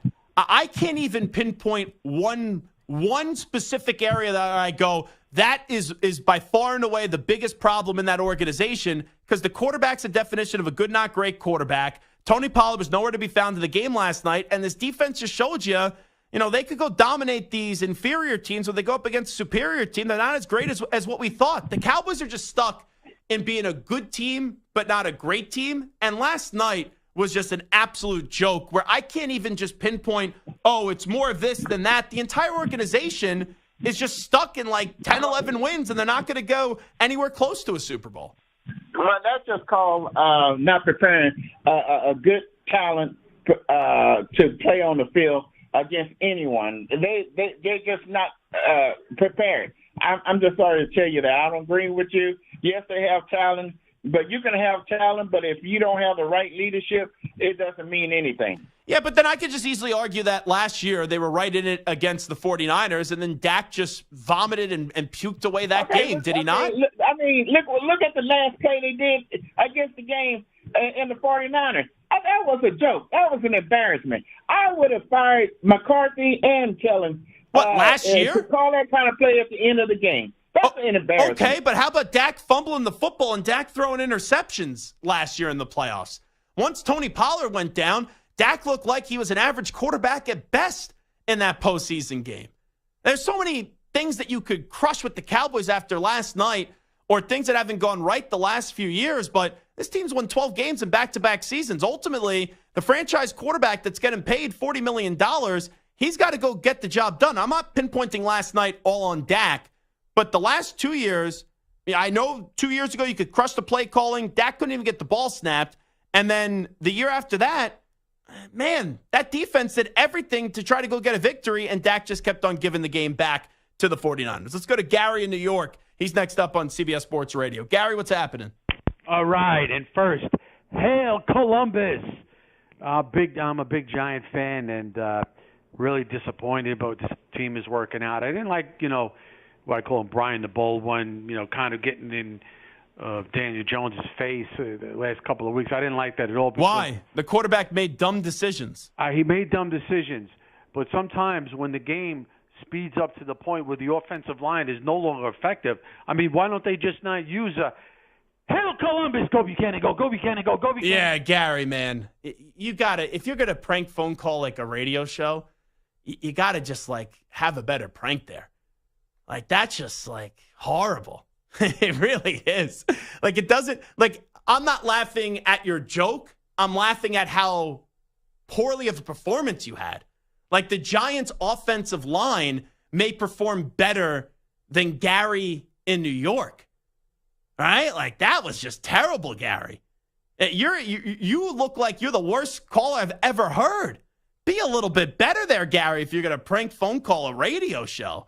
And we knew you were horrible right from the start. And I'm like, all right, let's entertain this. Let's see where he goes. And he starts to talk the offensive line, and then you just repeat yourself. That was a broken record player just spinning over and over and over again. And you're like, oh, stop the song. Now, I maybe need to pay Gary in New York a visit after this show. I may have to take him out for dinner to try to uplift his spirits a little bit. Because if you call with that nonsense and that crap, geez Louise. I've been pranked before. At least be creative. I once had a caller say nasty things about my mother. It was funny. I at least laughed at it. Gary, you didn't even make me chuckle outside of just laughing at how bad of a phone call that was. All righty. I'll do the Mike Francesa. Now, we're not going to give that clown any attention. Not going to pay attention. It didn't even make the air. Okay. We'll take a break. It is the Zach Gelb Show on CBS Sports Radio. We will come on back. We'll give you 3 college football takes from this past weekend. First up with the latest CBS Sports Radio update. Here is the Ackman, Rich Ackerman. CBS Sports Radio. Sports Flash. Well, the final game of Week 5 features the Packers and Raiders in Las Vegas. Green Bay is coming off a loss last Thursday and had a few extra days to get back on track. The Raiders have dropped their last 3. Packers running back Aaron Jones is inactive with a hamstring injury. Devontae Adams, facing his former mates, is listed as questionable but expected to play. The Bills have lost likely Matt Milano and Daquan Jones for the season, as both will require surgery. Milano for a leg injury, Jones for a torn pec. And the Jets have lost Elijah Vera-Tucker again for the season, this time to a torn Achilles. His 2022 season ended in Denver as well with a torn tricep. The Giants are optimistic that Daniel Jones will be able to play next Sunday in Buffalo. The Dolphins' Devon Achane is being evaluated for a knee injury, and the Vikings said they won't rush Justin Jefferson back from a hamstring injury until he's 100%. The NLDS resumes today with the 2 division winners looking to rally after losing Saturday. The Braves will send Max Fried to the mound tonight against 13-game winner Zach Wheeler, and the Dodgers try to move on from Saturday's rout with Bobby Miller going up against the Diamondbacks' 17-game winner Zach Gallen. I'm Rich Ackerman. Hey, it's Amy Lawrence. Be sure to listen to CBS Sports Radio at home. Just ask Alexa to play CBS Sports Radio. CBS Sports Radio.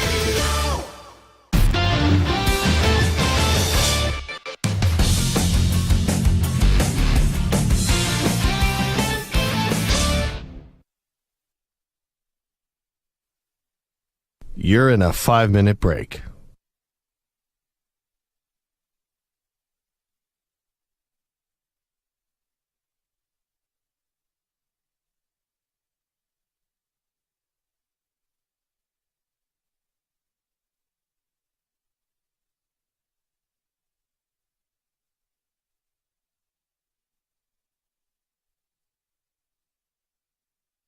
Four minutes, 30 seconds remaining.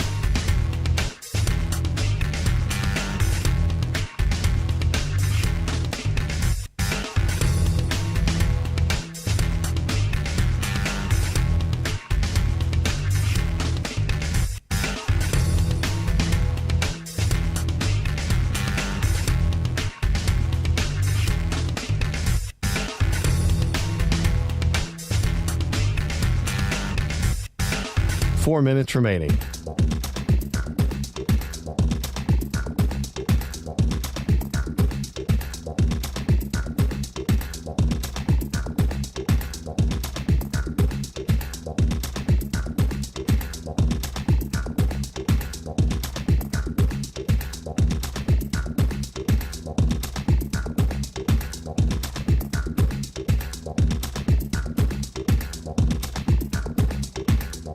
Three minutes, 30 seconds remaining.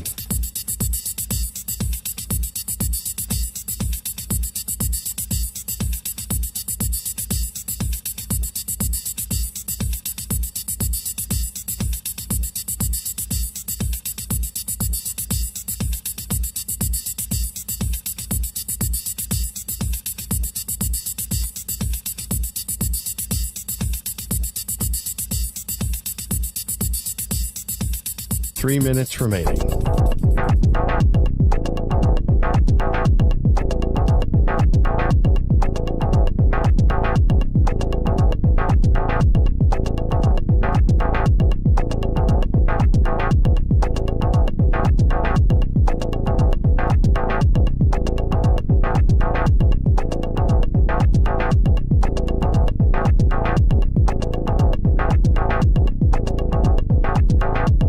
Two minutes, 30 seconds remaining.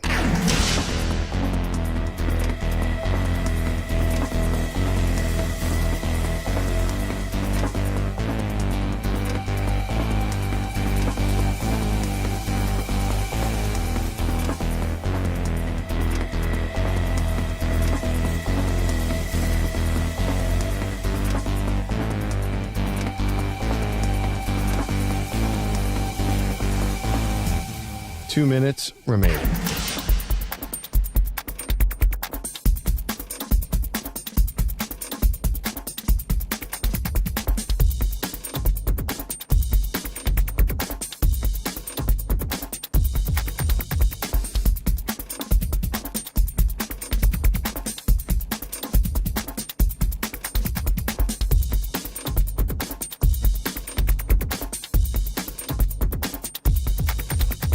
One minute, 30 seconds remaining.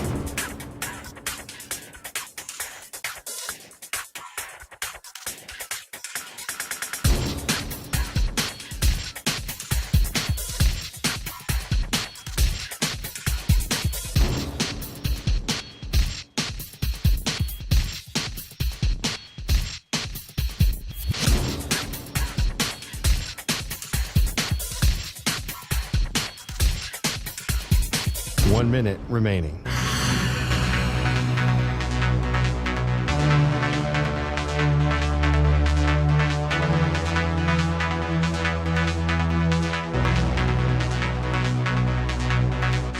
Forty-five seconds remaining.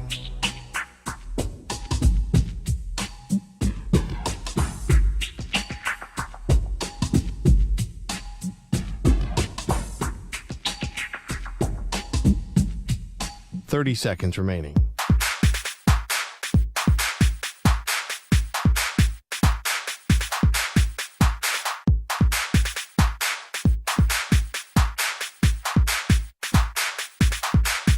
Fifteen seconds.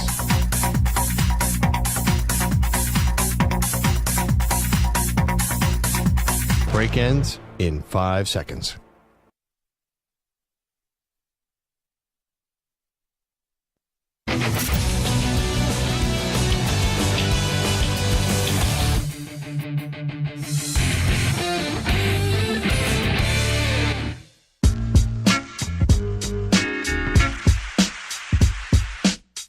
You're listening to the Zach Gelb Show. Let's go to Nick in Portland. I was just calling to say I agree with Ryan, and boneless chicken wings are the best. And, of course, you're smothering those in ranch. And what are you doing? Little chicken wings, bone chicken wings? That's like those are little baby wings. What are you, an animal? What are you talking about? That's the way they eat wings. You're just not man enough, Nick. You got to go boneless wings and ranch. That's the worst combination. Boneless wings and ranch. Horrible, horrible, horrible. Here's your host, Zach Gelb. We'll get to 3 college football takes in just a second. But here's why I appreciate Samter. Because when he takes an L, he gets like stubborn Samter, where he goes, oh, who's this talk show host that I work with that has no clue what he's talking about? I got to try to show that I'm actually right, and I got to go to the public. So I'm perusing Twitter during the break, and I see that CBS Sports Radio put out a poll question. How do you like your buffalo wings? Wings only, no boneless? Boneless only, no wings? Both are great. Now, Samter, I'm assuming by your commentary, you're trying to show the point here that it's both are great is going to end up winning this poll question. Correct, Amunda? No, my point is that, well, partly, but the main point is to show that people appreciate boneless. And if you combine the boneless only and the both are great, that's 49%. It's basically what polls even. You looking at? I don't accept the results of your election. It's 51% on my computer right now. Wings only, no boneless. Right, 51% wings only, no boneless. The other side is 49% saying either boneless only or both. If you merge the two together, yeah. Right, so what I'm saying is that people appreciate boneless is what I'm trying to tell you. Right, so 51% don't appreciate boneless, 49% appreciate boneless. That's all that matters. Boneless is legit. It's basically 50-50, and this is going to continue to go my way. It's not, because boneless only, no wings is 10.2%. But I never say anything negative about wings. I just said that boneless counts, right? So there are people, 10%, who love boneless, and then there are 39% who love boneless and wings. Now, so I'm not therefore, great there at are math. 49% who love boneless. I'm not great at math. I took one math class in college. But you're trying to tell me here in this math that you threw out there that 2 plus 2 is equaling 6. And we all know it does not equal 6. It equals 4. You're massaging this one. You're massaging the truth a little bit. So here's my question. People who say boneless only and no wings, do they like boneless wings? Yes, but people who say both boneless and No. wings are great, do they like boneless? Yes, but here's what you're not getting. 49% say that boneless wings are legitimate. But then there's 10% that are like, we hate a bone-in wing. And that is a different conversation than the both are great. But my argument was never against bone-in wing. Or my argument was never against boneless versus bone-in. My only argument was that boneless wings are legit. And anybody who knocks boneless wings, I just don't understand. Stretching the truth here a little bit. That's stretching the truth. That's not stretching. That is the legitimate truth. And answer this question for me. 49% say that they like boneless wings. Answer the question here for me. What is the lead and the lead choice here? Sure. How are the wings prepared? Just say the words. Wings only is in the lead. Yes. However, bone-in wings. It Actual is basically wings, 50-50. not dino nuggets. Basically 50-50. It's not. It's there is a 51-49. difference. That's as close to 50-50 as you can get. Yeah, and if I put two options compared to three, two against one, that's not a fair game. That's what you're doing here. You're playing 2 against 1 basketball, and guess what? Be like if you and Stu played me in basketball. You were like, oh, it's 2 against 1. That's not fair. And then I dunk on both of your asses and win the game. Guess what? I still win. You lose. That's what's happening right here. This isn't 2 against 1. Both are great. Counts for both. All righty. Let's get to 3 college football takes right now. I still can't believe that this happened.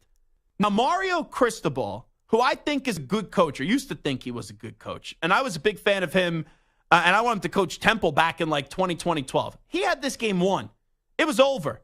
3rd and 10, you take a kneel down with 33 seconds left, and the clock runs out. Instead, he ran the football. Miami fumbles the football. So you're like, oh, you fumble the football, stupid decision. But Georgia still needed to go get into field goal range. And they ended up going 75 yards, 4 plays in 25 seconds. And they score a touchdown, and they win the game 23-20. Here is Mario Cristobal after the game explaining his idiotic decision. When the drive started, it was going to be at 157, and we could burn about 127 off, and then it was recalibrated. I should have taken a timeout right there at the end. Thought he could get the first down, and we talked about 2 hands on the ball, but that's not good enough. Just should have told him to take it in. That's it. Fumbled the ball at 25, and they went 75 yards in 2 plays. So no excuse. Coach, let me just give you some PR advice there, because you had like a long buildup to actually get into the meat of the answer. Just say from the start, I'm an idiot. I messed up. Horrible. Will never happen again. And people are more inclined to forgive you.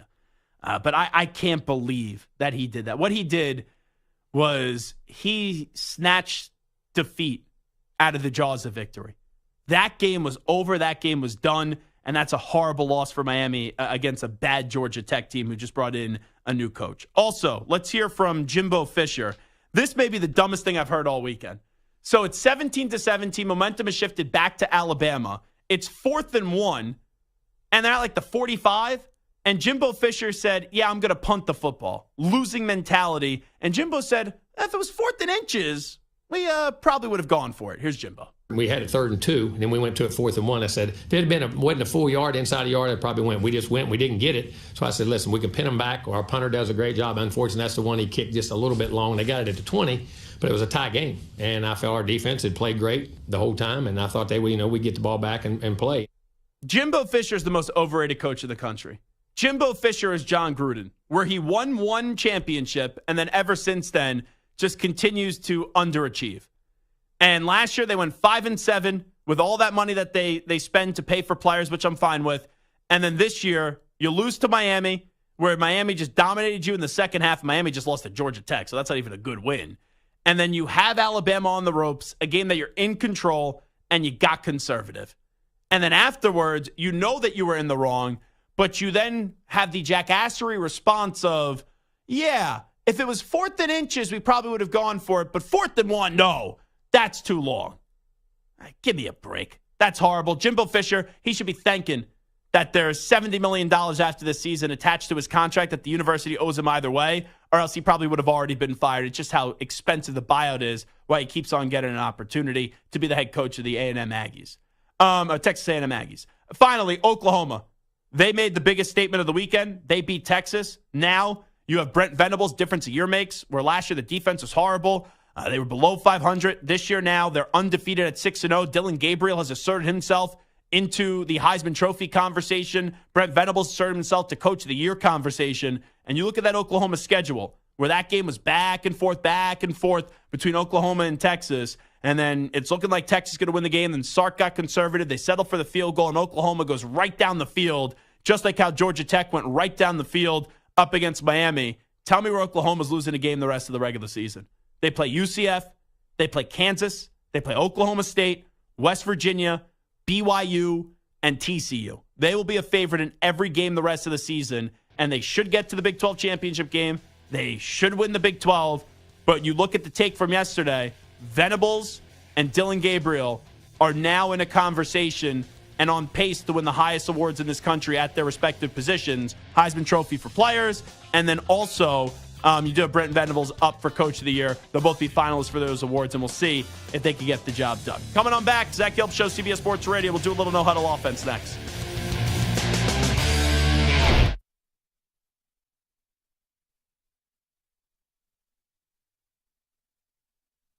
You're in a 5-minute break.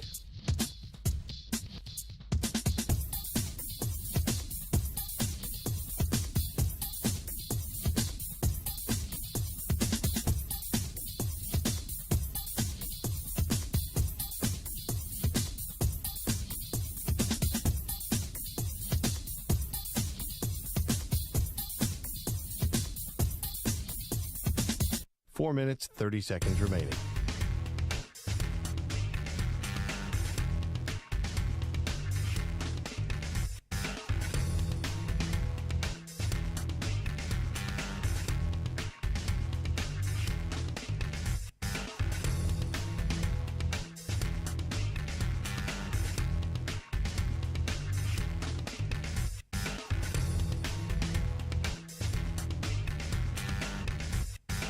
Four minutes remaining.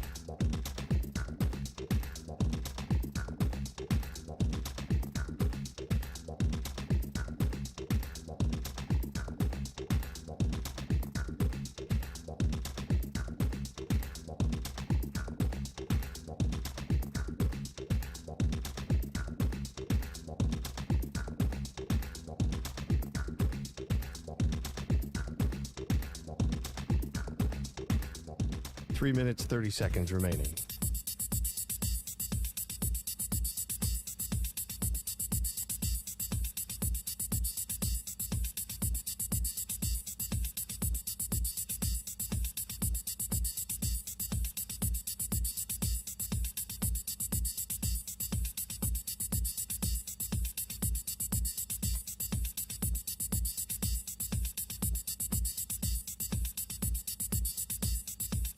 3 minutes remaining.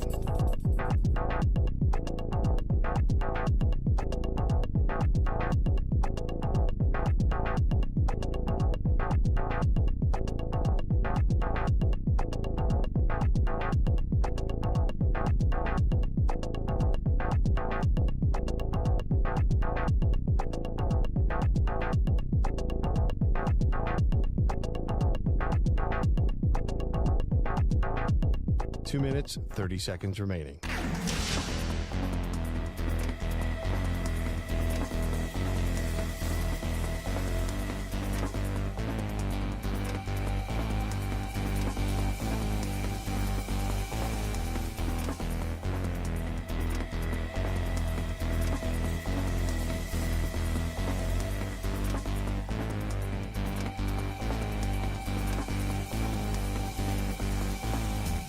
Two minutes remaining.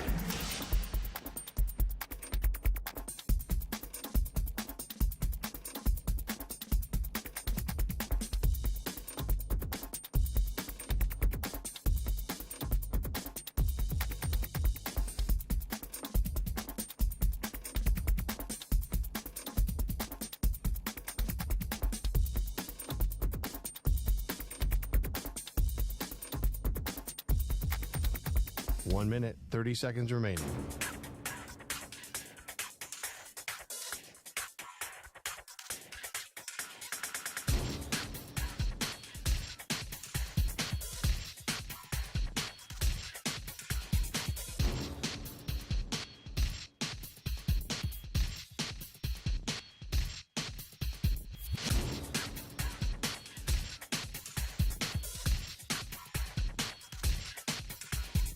One minute remaining.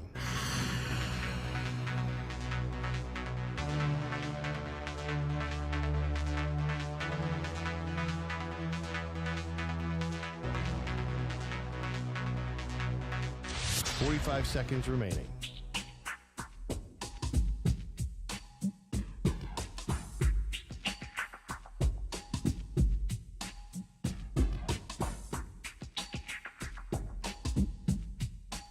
Seconds remaining.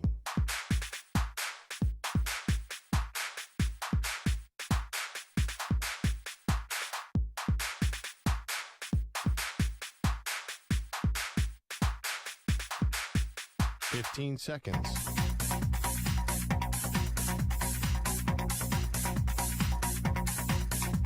Break ends in 5 seconds.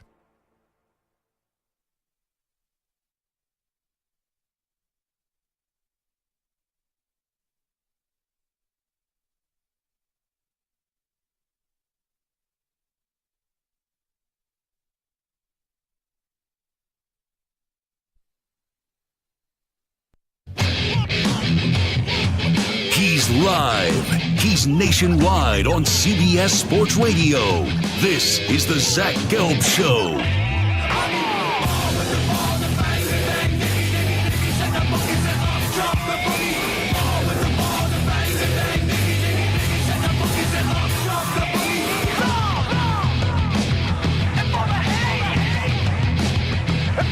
Here's your host, Zach Gelb. And away we go. Hour number 3 of our radio program. That's right. It is the Zach Gelb Show, coast to coast on CBS Sports Radio. Let's break down some games from over the weekend. 5 of them to be exact. We'll play you some audio from those games as well. It's time to get to a Week 5 edition of No Huddle Offense.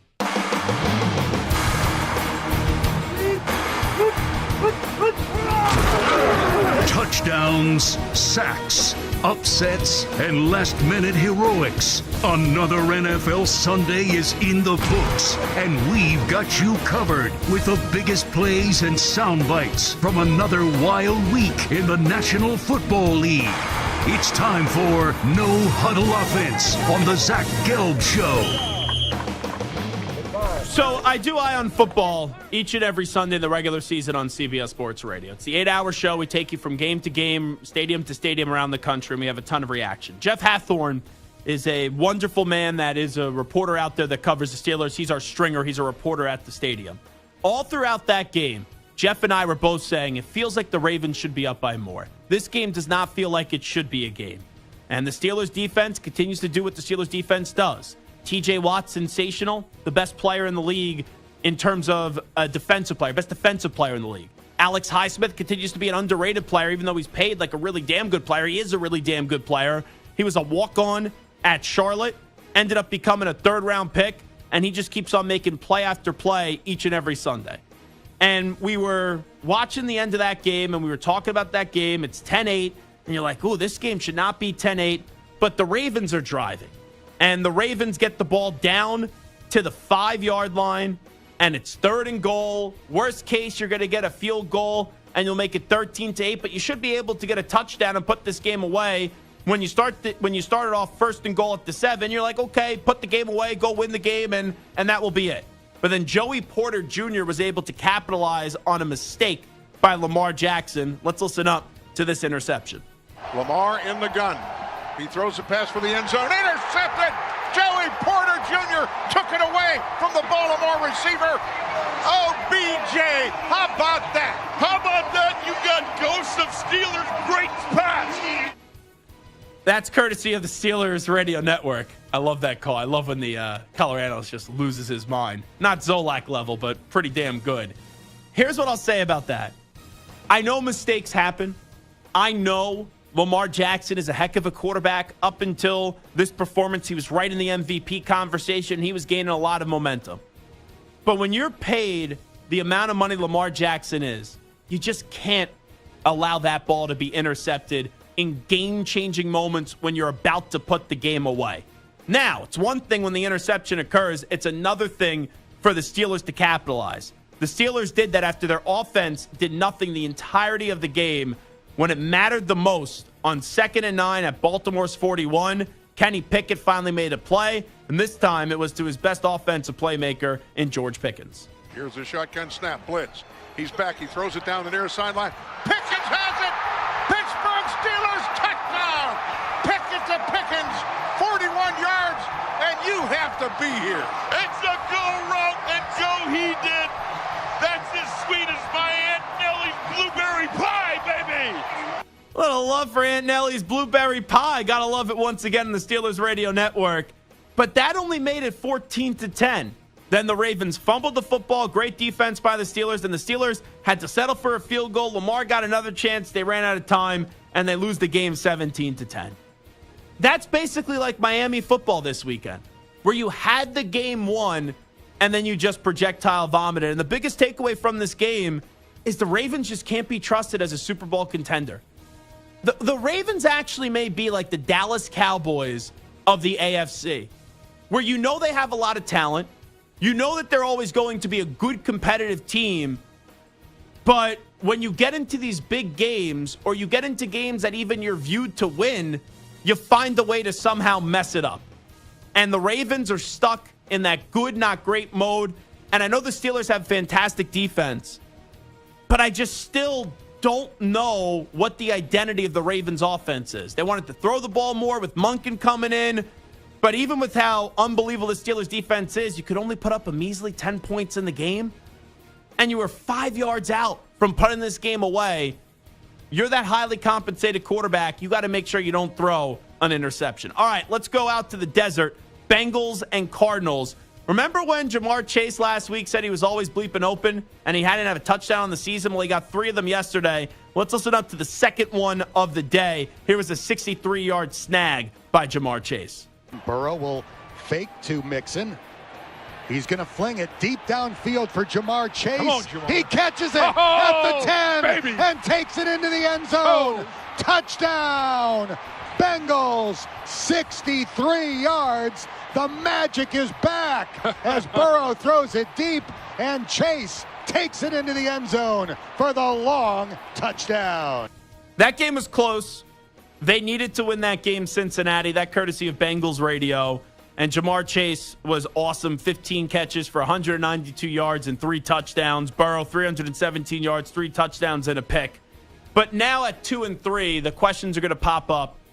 What are the Bengals? Who are the Bengals? And where's the confidence in the Cincinnati Bengals? I still think this is at a 5 out of 10. I think this is 50-50. It could go one or two ways where they could get back, right the wrongs like they did last year after they started off 0-2 and found a way to get to the AFC Championship game. It's all dependent on the health of Joe Burrow with that calf injury. But it could also go the other way, where what happened on October 8th yesterday against the Cardinals is an anomaly for this season, and then they could lose next week to the Seattle Seahawks. I'm not ready to all of a sudden jump back in for this season on the Cincinnati Bengals until I see more, because they have a tough schedule. Their next 3 games, they have Seattle, then they're on a bye, they have San Francisco and Buffalo. If they want me to believe in them for the rest of this year, they got to take 2 out of 3.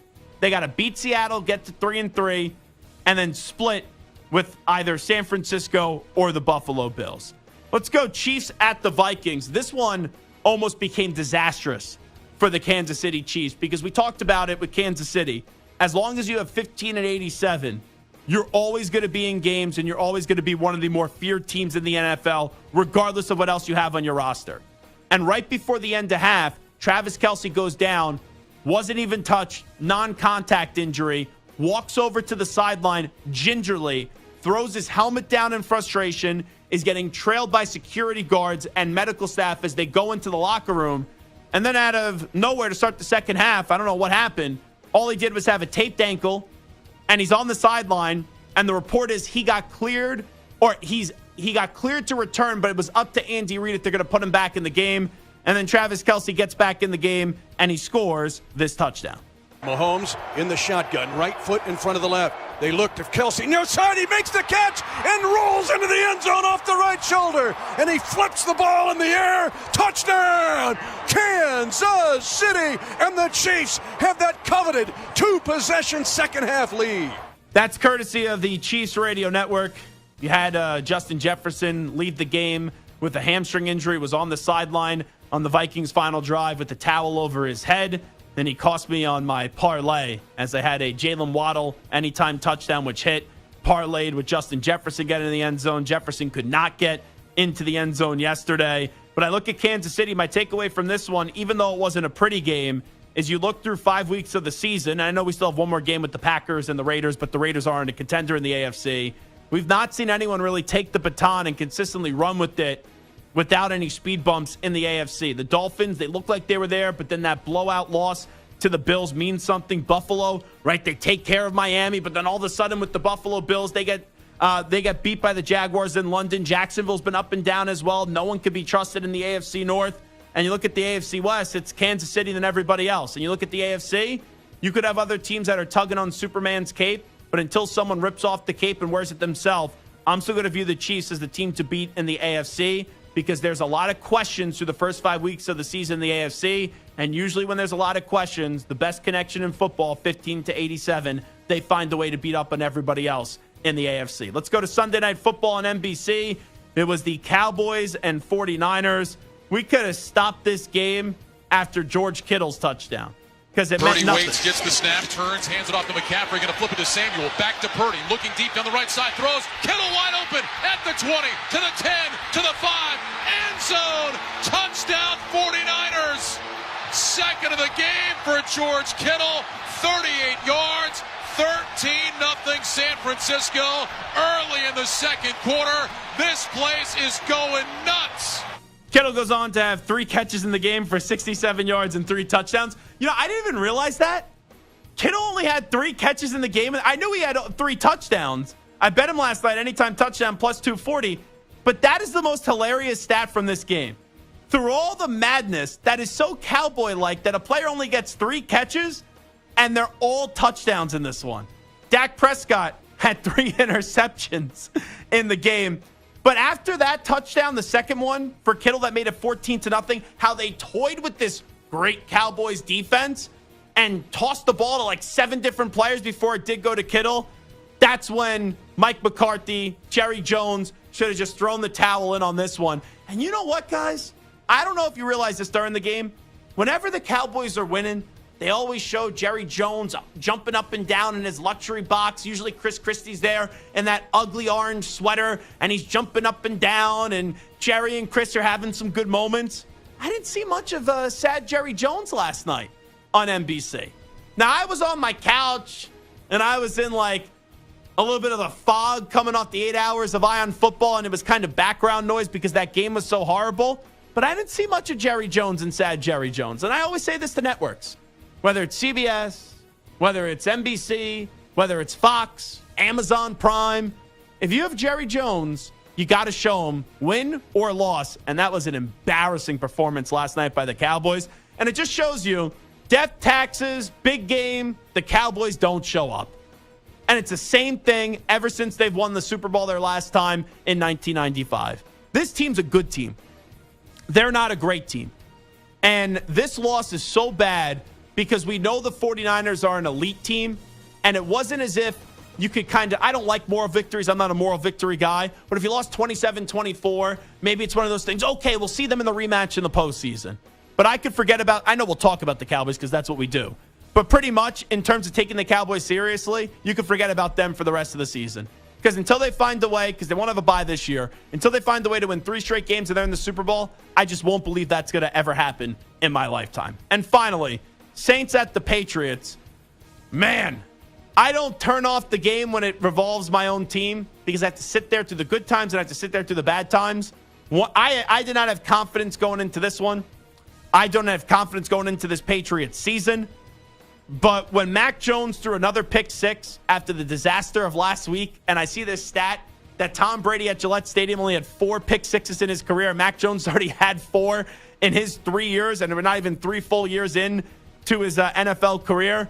I could have just said, yeah, that's it. Because once he threw that interception, this offense is not good enough. This offense is terrible to make mistakes like that and gift the other team's points. Here is Tyrann Mathieu, the Honey Badger, 27-yard pick 6 against Mac Jones and the pathetic New England Patriots.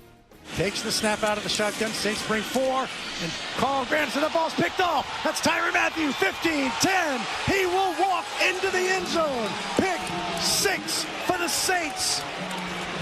That's how you do it.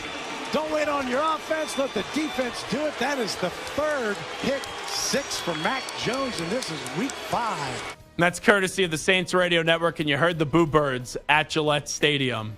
And this is the first time I think the Patriot fan actually has a gripe in the last 20 years. For 20 years, they were in the penthouse, and now they're in the outhouse, where for a while they were like at a 2 or 3 star hotel post Tom Brady.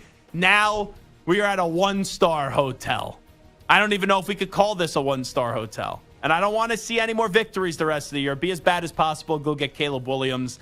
And then, Bill, I don't think you're going to get fired after this season. You are on the hot seat, but you got to surround your next young new quarterback with some actual talent, which you failed to do with Mac Jones, or else you'll be out of a job sooner rather than later. That is your Week 5 of No Huddle Offense right here on the Zach Gelb Show on CBS Sports Radio. Let's go to Scott in California. Scott is a caller from the 6 to 10 p.m. Eastern Time show. Scott calls me last year after every Vikings game where the Vikings were 13-4. It was like, this is a great team. This is a great team. I'm like, Scott, they're a fraudulent team. You know, the Vikings are a solid team. They're winning a lot of games, but they are not going to do a lot of damage in the playoffs. I have not heard from Scott for pretty much the entirety of this start of the regular season. And now Scott in California joins us at 855-212-4CBS. Scott, appreciate the phone call. What's the big take after another pathetic Vikings loss? Oh, wow. Zach, I hope you're doing good on this Monday. Thanks for that fine intro. But, yeah, it's not been a great year. But I had a schedule change, too. That had something to do with why I called. We'll go with that. But how about this? Yesterday, yeah, we didn't play that well. But we were 27-20 on their 20-yard line with 4 minutes left. And they throw a pass interference. We're on offense. They throw a pass interference against our receiver who got held. They picked the flag up. Because the ball was deflected, right? No, they said it was uncatchable. And it was uncatchable because he was being held. All he had to do was turn to his left, and the ball was right. It would have been there. You don't very rarely see a pass interference flag get picked up. You might see a non-call, and they explain it. Yeah, but Scott, when I was watching the game, the player for the Chiefs deflected the football, so if you tip the ball, you could go maul everybody. That's why I thought that flag was picked up. Now, I don't have the luxury of watching the games was sound because I am doing the show on CBS Sports Radio. But the replay I saw, that ball was deflected. That's why the flag ended up getting picked up. But are you really crushing the referees here? Like, your season was already over before this game. I know you want to win these games, but with the way that it's been through the first 4 weeks, you guys are 1-3, and I thought you would regress this year, but I thought you would still be a playoff team. You guys are like the Giants right now, where you're regressing, but you're not just falling back a little bit. You're face planting, Scott. Yeah, it's not looking good, but it's Vikings. You still have hope? Resilient. You still have hope for this team? I do. Hey, how about this? I have the opportunity. I'm going to go see the Raider-Viking game December 10th in Las Vegas. What do you think there? Well, prognosticate now before you know about the injuries. You know what, Scott? You're playing the Raiders. You may have a chance at that one. I would probably put a few shekels down on the Vikings. Sorry, Stu, once again. But Stu gets in my ear the moment you bring up the Raiders. He's like, yeah, the Raiders have no shot in that one. If that's what your season has become to, Scott, where you're hyping up the Raiders game, that's when you know you're a losing team this year. Only because I'm going to be there. But thanks, Zach. Every once in a while, you do talk positively about the Vikings, so I know better. No, I'm just realistic, Scott. That's what it is. I want your team to do well. I like the Vikings. When you're a true fan, you got to fantasize a little bit. You know, you got to embellish a little bit. That's well, you go to a happy place that's just not realistic with your Vikings. Let's go to Hung in Pennsylvania next up on CBS Sports Radio. Hung, what's happening? Yes, thanks for taking my call, Zach. Yes, what do you got? I just want to ask you what you think about John Harbaugh as a coach, because I think he's a terrible coach. A terrible coach? Yeah, he's horrible. How is he a horrible coach?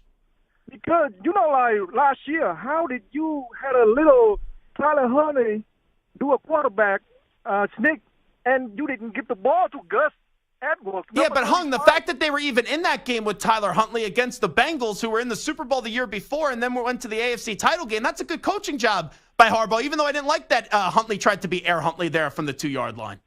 No, but this year the same thing. Why couldn't you give the ball to Gus, number 35? Gus always guaranteed 3 yards. Well, let's not act like Gus Edwards is Walter Payton here. Lamar Jackson, who's paid a lot of money, can't throw an interception there. That offense stunk yesterday. No, I think they're trying to lose the game because they're not trying to lose the game. The offense just sucked, Hung. No, they loaded with all the talented players. No, they're not. They're loaded with the bunch of guys that used to be great that all get injured. No. Who are the great players on this team? Who are the teams the players on offense that you're like, wow, I got to have them on my team outside of the quarterback? Mark, Andrew, I didn't know why he. Andrew opened all the time yesterday. Didn't even throw him. Wait. 2nd and goal. Lamar did throw to him, and they could have taken a 14-0 lead, and they had and it was either a bad pass or Andrews dropped the football. They tried it. Yeah, but you got to go back to him or maybe get to Justin Hill. Well, he had 6 receptions, Andrews, for 65 yards. That's pretty damn good between the crap that we saw on offense with both of those teams. I can't walk away from yesterday and crush John Harbaugh.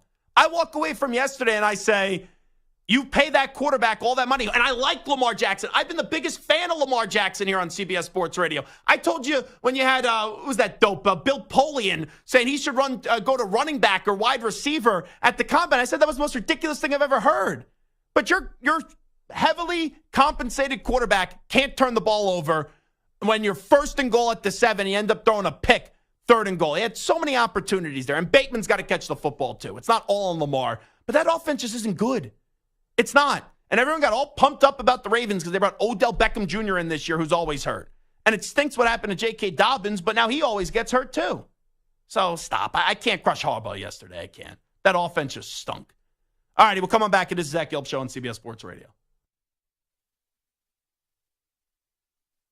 You're in a 5-minute break.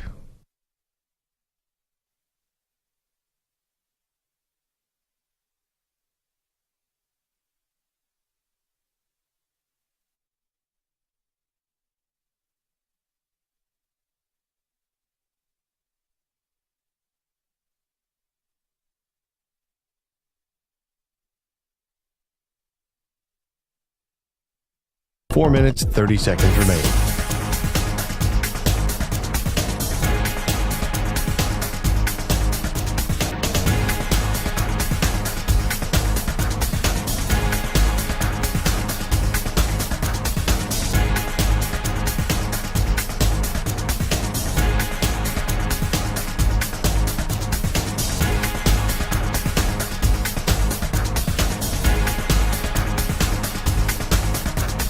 4 minutes remaining.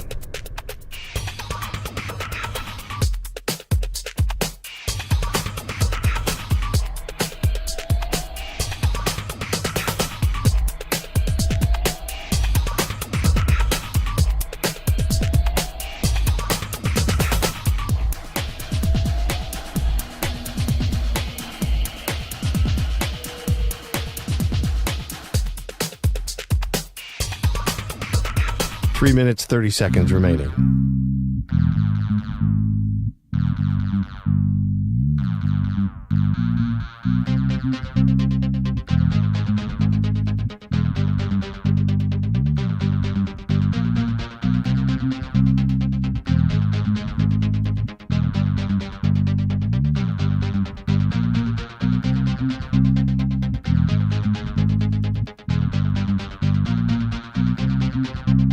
Three minutes remaining.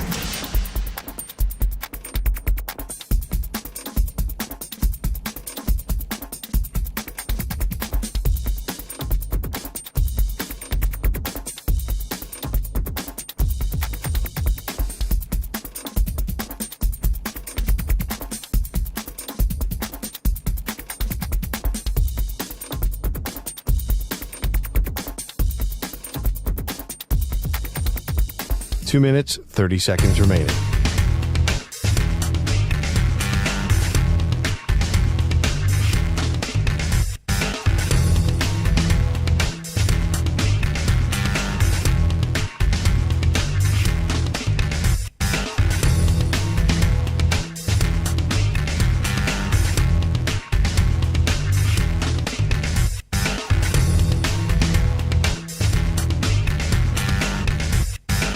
Two minutes remaining.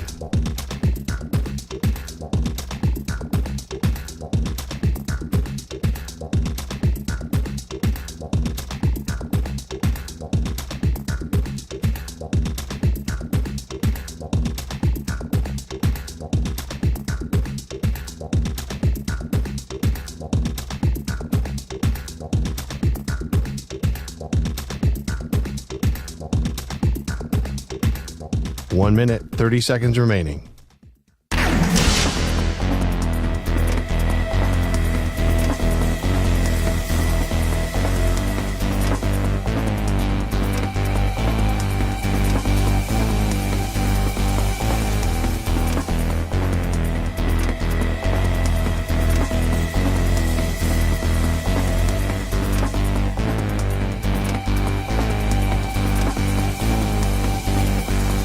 One minute remaining.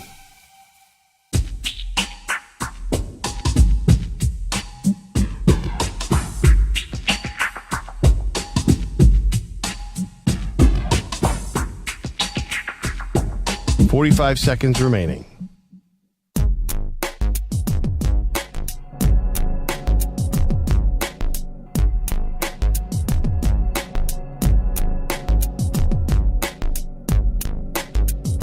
Thirty seconds remaining.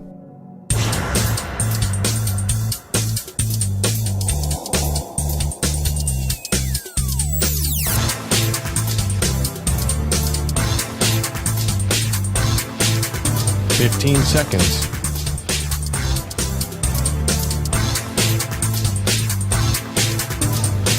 Break ends in 5 seconds.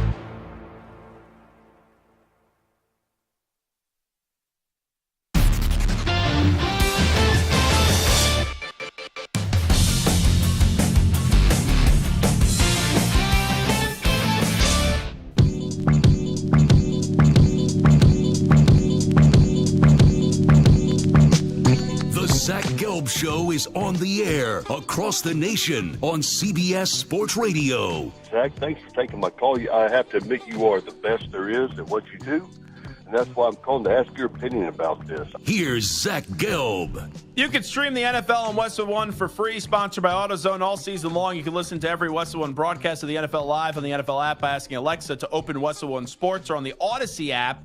Get in the zone, AutoZone. The free AutoZone Fix Finder service could help you find a fix for free. Get in the zone, AutoZone. Restrictions apply. So each and every year, we have the conversation of how many Super Bowl or bust teams are there in the NFL. And wherever your conversation starts before the season can change a few weeks into the season. And so far, seeing 5 weeks of the season, I know we have the Packers-Raiders game coming up later tonight, but neither of those teams are Super Bowl contenders, so we could just throw them away. Who are the teams that are Super Bowl or bust type of teams, where if they don't win a Super Bowl, you view their season as a disaster? And I do believe, like a team, for example, like the Bengals, where before the year it was Super Bowl or bust. But once you start off the season 2-3, and there's uncertainty about your team, I can't sit here right now and say that if we're starting this question from week 6 and on, right after week 5, that without a doubt, the Cincinnati Bengals are a Super Bowl or bust team, because it's all dependent on the health of Joe Burrow, and that's still a question mark if they could prevent this ship from sinking. Off to a good start against the Cardinals, but when you have 3 games upcoming where you have to play Seattle, Buffalo, and San Francisco, let's see where you are after those 3 games in the span of 4 weeks. And I don't think the list is that long. There's only 4 teams right now in the NFL with what I've seen so far that I could sit here and say it's Super Bowl or bust. And it's 2 in the AFC, and it's 2 in the NFC. The most obvious one is Kansas City. Now, let me be abundantly clear when I talk about the Chiefs. There's different levels of failure. When you are as great of a quarterback as Patrick Mahomes is, and you are the face of the league, and you are without a doubt the best quarterback in the NFL, every year it's Super Bowl or bust. But it's not as if the Chiefs don't win the Super Bowl this year. Samter's sitting there saying, nah, like the Chiefs suck, Mahomes sucks, everyone stinks in Kansas City. You're not going to win the Super Bowl every year. But when you're that great of a quarterback, every year you're expected to win, or you're in that conversation of winning, and you're only playing for championships because Mahomes, with already winning 2 championships, all the prodigious stats that he puts up, he's chasing Brady, who has 7 rings attached to his name. The other Super Bowl or bust team in the AFC, the Buffalo Bills. The Buffalo Bills are Super Bowl or bust before the start of the season. They are Super Bowl or bust still right now, even though they have 2 losses attached to their resume. When you look at them losing to the Jets, when Rodgers unfortunately popped his Achilles, and then the bad performance against the Jacksonville Jaguars in London. The Buffalo Bills in an open AFC that's still controlled by Kansas City, but there's a question of who's going to get to the Super Bowl this year in the AFC. They have been through the gauntlet the last few years of being really close, but yet so far, Buffalo now has to find a way to get over the hump and find a way to get to the top of the mountain this season. Before I go to the NFC, Stu, is there anyone else with what you've seen through the first 5 weeks of the season where you're like, okay, now it becomes Super Bowl or bust in just solely the AFC? Interesting. I mean, maybe the Chargers, only because if they don't, then I think it's going to be a complete overhaul. I think Staley could be out, and then you're kind of... And they have a lot of injuries. Some guys are getting a little older. I mean, they're going to have Herbert for a while. We know that. But what's surrounding Herbert could change. But I definitely agree that it's Kansas City and Buffalo are those main teams. Now, here's what I'll just say about the Chargers. You could say Super Bowl or bust, but I just don't know how realistic that is. Like, I'm not going to season thinking the Chargers were capable of winning a Super Bowl. I thought they could maybe take the next step, but the next step for them would be from going from a playoff team to winning a playoff game. And also, as long as Brandon Staley's the coach, they're not getting anywhere close to a Super Bowl. Could you imagine if we're in a Super Bowl somehow with the Chargers and it's 4th and 2 and he's up by 3 with like 30 or 2 minutes to go and he goes for it at his own 30-yard line and they end up losing the Super Bowl that way? Oh, I get a lot of good luck with my sports. And I get a lot of good topics to discuss. There would be no show I think I'd be looking more forward to than just crushing Brandon Staley. But there's just no way he's ever going to take the Chargers to the Super Bowl. Samter, just in the AFC. I said it, Kansas City, Buffalo, only 2 teams that are Super Bowl or bust in the AFC through 5 weeks of the season. Anyone else we need to throw into the conversation? There's really no other team at this point, but before the season or even just like looking forward, the Ravens and the Bengals, based on how much they're paying their quarterbacks and how much Joe Burrow just got and how much Lamar Jackson is getting, those are 2 teams that, like... They've been disappointing. Not just disappointing, but, like, you don't really win Super Bowls, there's always exceptions, but you don't win Super Bowls after you give your quarterback a monster second contract, right? You either have to win on that first contract or they have to take, like Tom Brady, a lesser second contract or beyond. We're not seeing a lot of teams that are like winning Super Bowls, when their quarterback is making $50 million a year. So I feel like when you're the Bengals, when you're the Ravens, when you're the Chargers, when you're these teams who just threw so much money at your quarterback, it's important to take care of the rookie contract. You have to. And so right now, the Bengals, the amount of money that they're going to be over the cap in order to put together a championship-winning team after this year, it's going to be very difficult. So the Ravens, the Bengals, their windows are going to close a lot faster than you think because of how much they're paying the quarterbacks. So I'm not saying you're wrong, because I do think there's something to be said for when you have a first-time contract, a rookie contract, with how much money is now accounted for with the quarterback position, that you could build this loaded team and you could load up everywhere else because you're basically paying your quarterback nothing. But with how this salary cap is just moved around by teams now, and they just shift years of the contract or they shift money on the contract, I don't believe it's as big of a hurdle as everyone makes it out to be, because I've been in that Eagles locker room when you have all those press conferences. They're like, oh, how is Howie Roseman going to get under the cap? And you always find a way to get it done with giving more guaranteed money and things like that and moving it around. And then the Saints, I feel like the Saints are always $100 million over the cap each and every offseason. They still find a way to get under the cap. So I understand what you're saying. The Bengals, though, because of the quarterback uncertainty in terms of his health, is why they're struggling right now. And I still think as long as that quarterback's always healthy, they'll have a chance to contend. When you look at the Ravens, their offensive roster is just not that good. It really isn't. And that, to me, in a league where it's offense first now in the year of 2023, that offense has to be more consistent.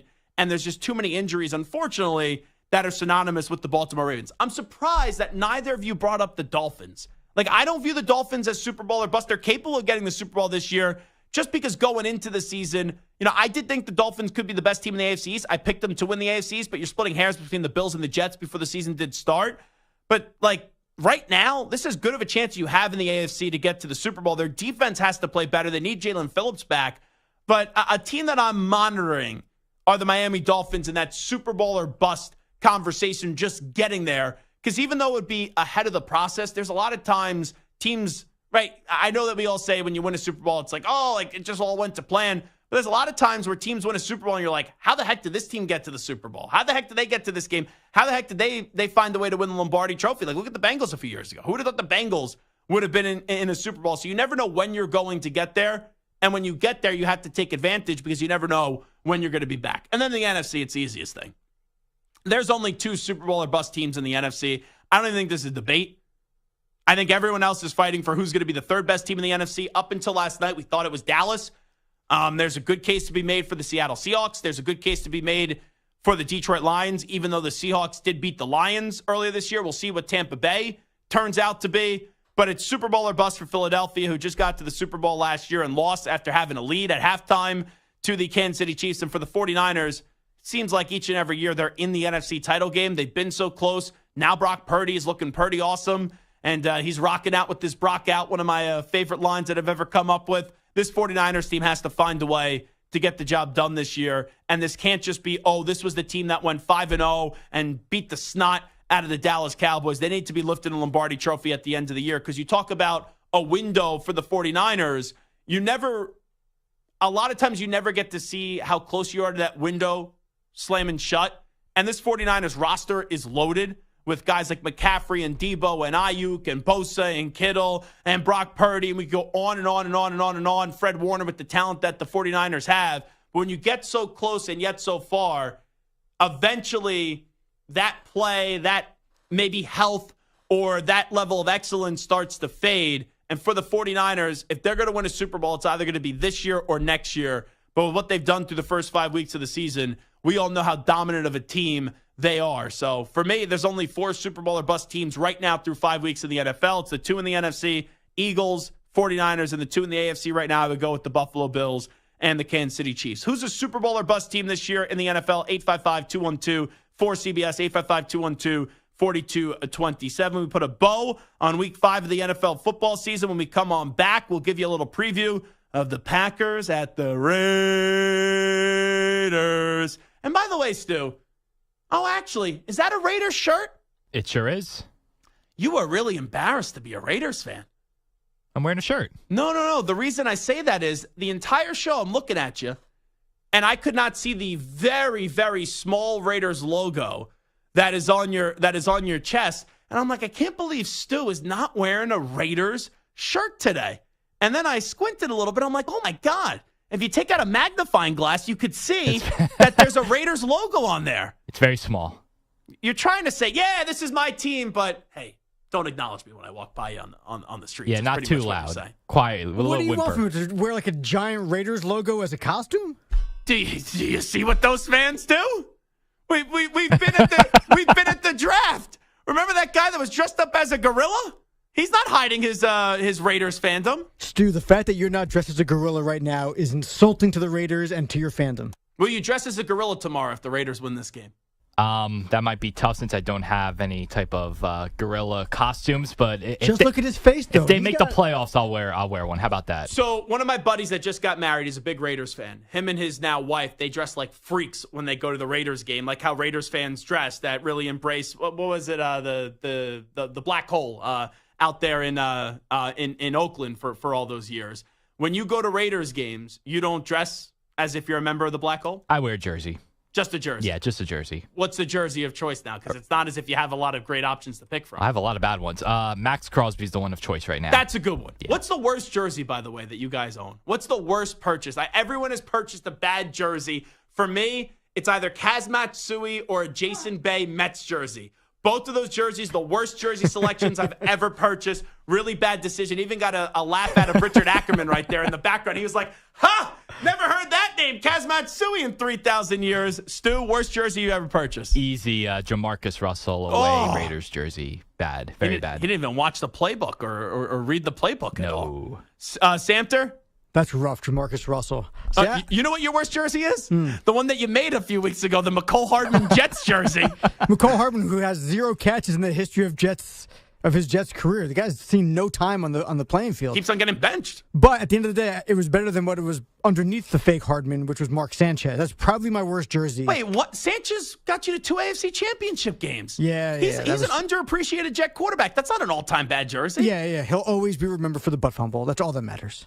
I think there could be a worse jersey option there. I have others as well, though. Every single Jets jersey that I bought, the guy was either traded or gone from the team within a year. Okay. John Vilma gone. Lavernius Cole's gone. Vilma was good, though. Yeah, but I got Vilma, and then he was gone the next year. Okay. Ack, I don't know if Ack's a big jersey guy. I'm not. I only have 2. You only have 2. All right, can I guess? You won't get him in a million years. Can you? Wow, look at the cockiness there from Richard Ackerman. I'm just saying, you won't get him. Can you give me the teams? One is in NHL and one is in a defunct league. Oh, wow. Yes. Do you have a He Hate Me jersey from the XFL? No. Do you have an Aaron Garcia Dragons jersey from the Arena Football League? No. Are we thinking maybe Satchel Paige or Josh Gibson? No, it is a football league. Okay, so give me the obscure one. Doug Flutie's USFL New Jersey Generals. All right, but that's a good jersey. It's a good jersey. And the other jersey, what was the clue? Chicago Blackhawks. No number. Just a regular jersey. Oh, Gordie Howe? No. He was a Detroit Red Wing. Oh, sorry. Yeah. No number on it. Just a Blackhawks jersey. Oh, that's it? Yeah. No number. That's not a real jersey. Was that's that a gift at a radio remote? No, I just love the Blackhawks jersey. So, I'm not a Blackhawks fan. I didn't have a particular, guy in mind. Can it be a jersey if it doesn't have a name or a number on it? Yeah, it's a jersey. I mean, sort of a jersey. That's a jersey. I mean, is it? Yeah, it's sold as a jersey. I would only buy it if I had to buy. It would be somebody not active. I thought you'd have a Tom Seaver jersey, honestly. That would be one to go with. Mark Messier would be another one. Those would be my guys. Kenny Albert jersey. No. No, he doesn't have. That's your best friend. So yeah, but it's not. What do you want me to get? His NYU hockey jersey? Good old number 8. All right, we'll wrap up the show. We'll come on back. Standing by the latest CBS Sports Radio update. A man that does not like jerseys, Richard Ackerman. CBS Sports Radio. Sports Flash. We'll see 2 classic jerseys tonight with the Packers and Raiders meeting in Las Vegas. both looking to turn it around after losses. The Raiders have lost 3 in a row. Green Bay has alternated wins and losses through the first 4 weeks. Aaron Jones inactive tonight due to a hamstring injury. Devontae Adams listed as questionable for the matchup against his former team, but he is expected to play. The Jets have lost Elijah Vera Tucker for the season to a torn Achilles, while the Bills' Matt Milano is headed for surgery on his injured leg, and Daquan Jones as well for a torn pec. Both are likely out for the season. Brian Daboll said that he's optimistic about Daniel Jones' status for next week against Buffalo after a neck injury yesterday. Travis Kelce did not practice today because of a sprained ankle ahead of the Chiefs' Thursday night matchup against the Broncos. Vikings coach Kevin O'Connell said they won't bring back Justin Jefferson until his hamstring is 100%. The Phillies looking to eliminate the Braves from the playoffs for the second straight year after taking the opener from their third straight postseason win. They'll send 13-game winner Zach Wheeler to the mound tonight in Game 2 of the best-of-5 in Atlanta. And Braves counter with Max Fried. The Diamondbacks also looking their 4th straight postseason win. All have been on the road thus far. They'll go with 17-game winner Zach Gallen against Bobby Miller. I'm Rich Ackerman.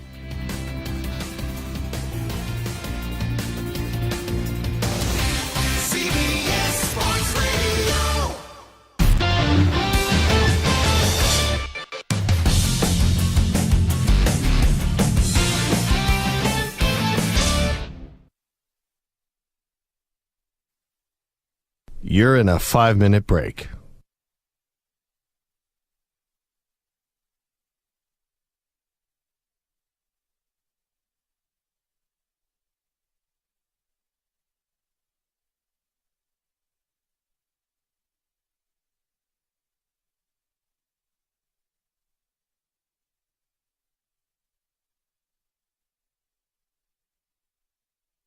Four minutes, 30 seconds remaining.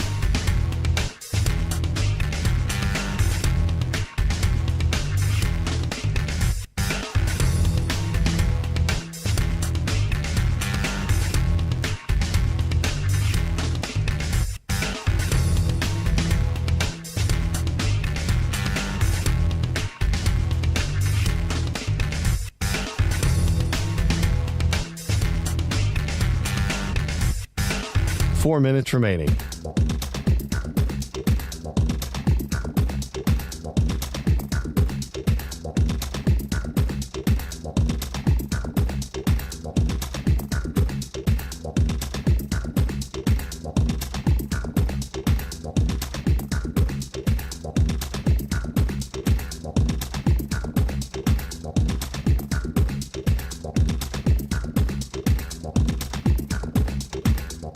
Three minutes, 30 seconds remaining.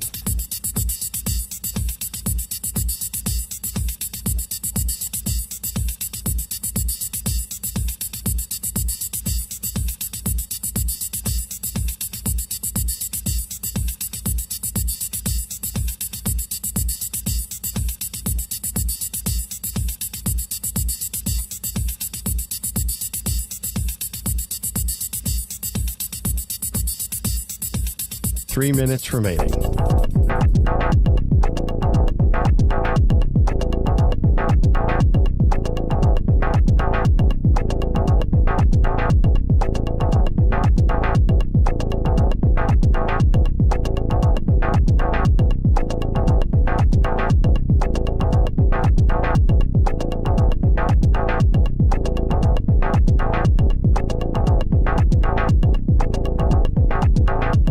Two minutes, 30 seconds remaining.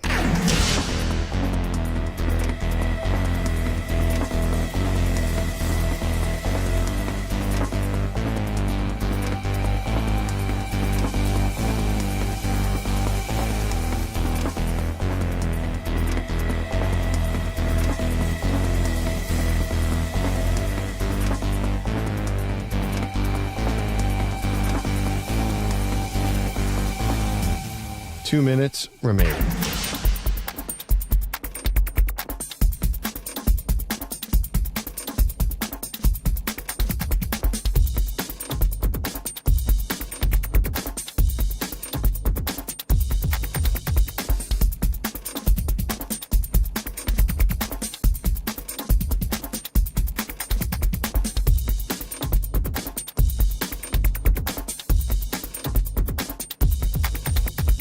1 minute, 30 seconds remaining.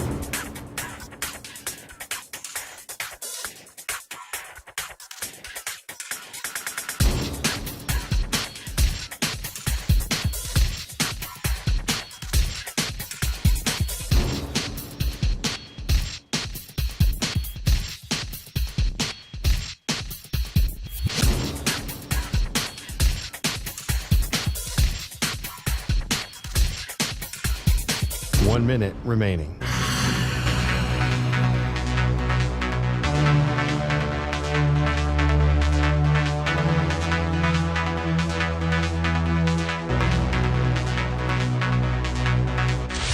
Five seconds remaining.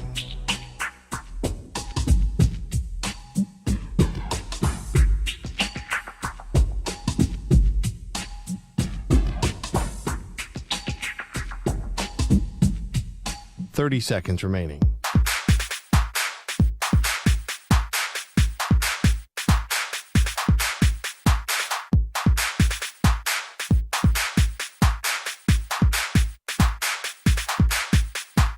Seconds.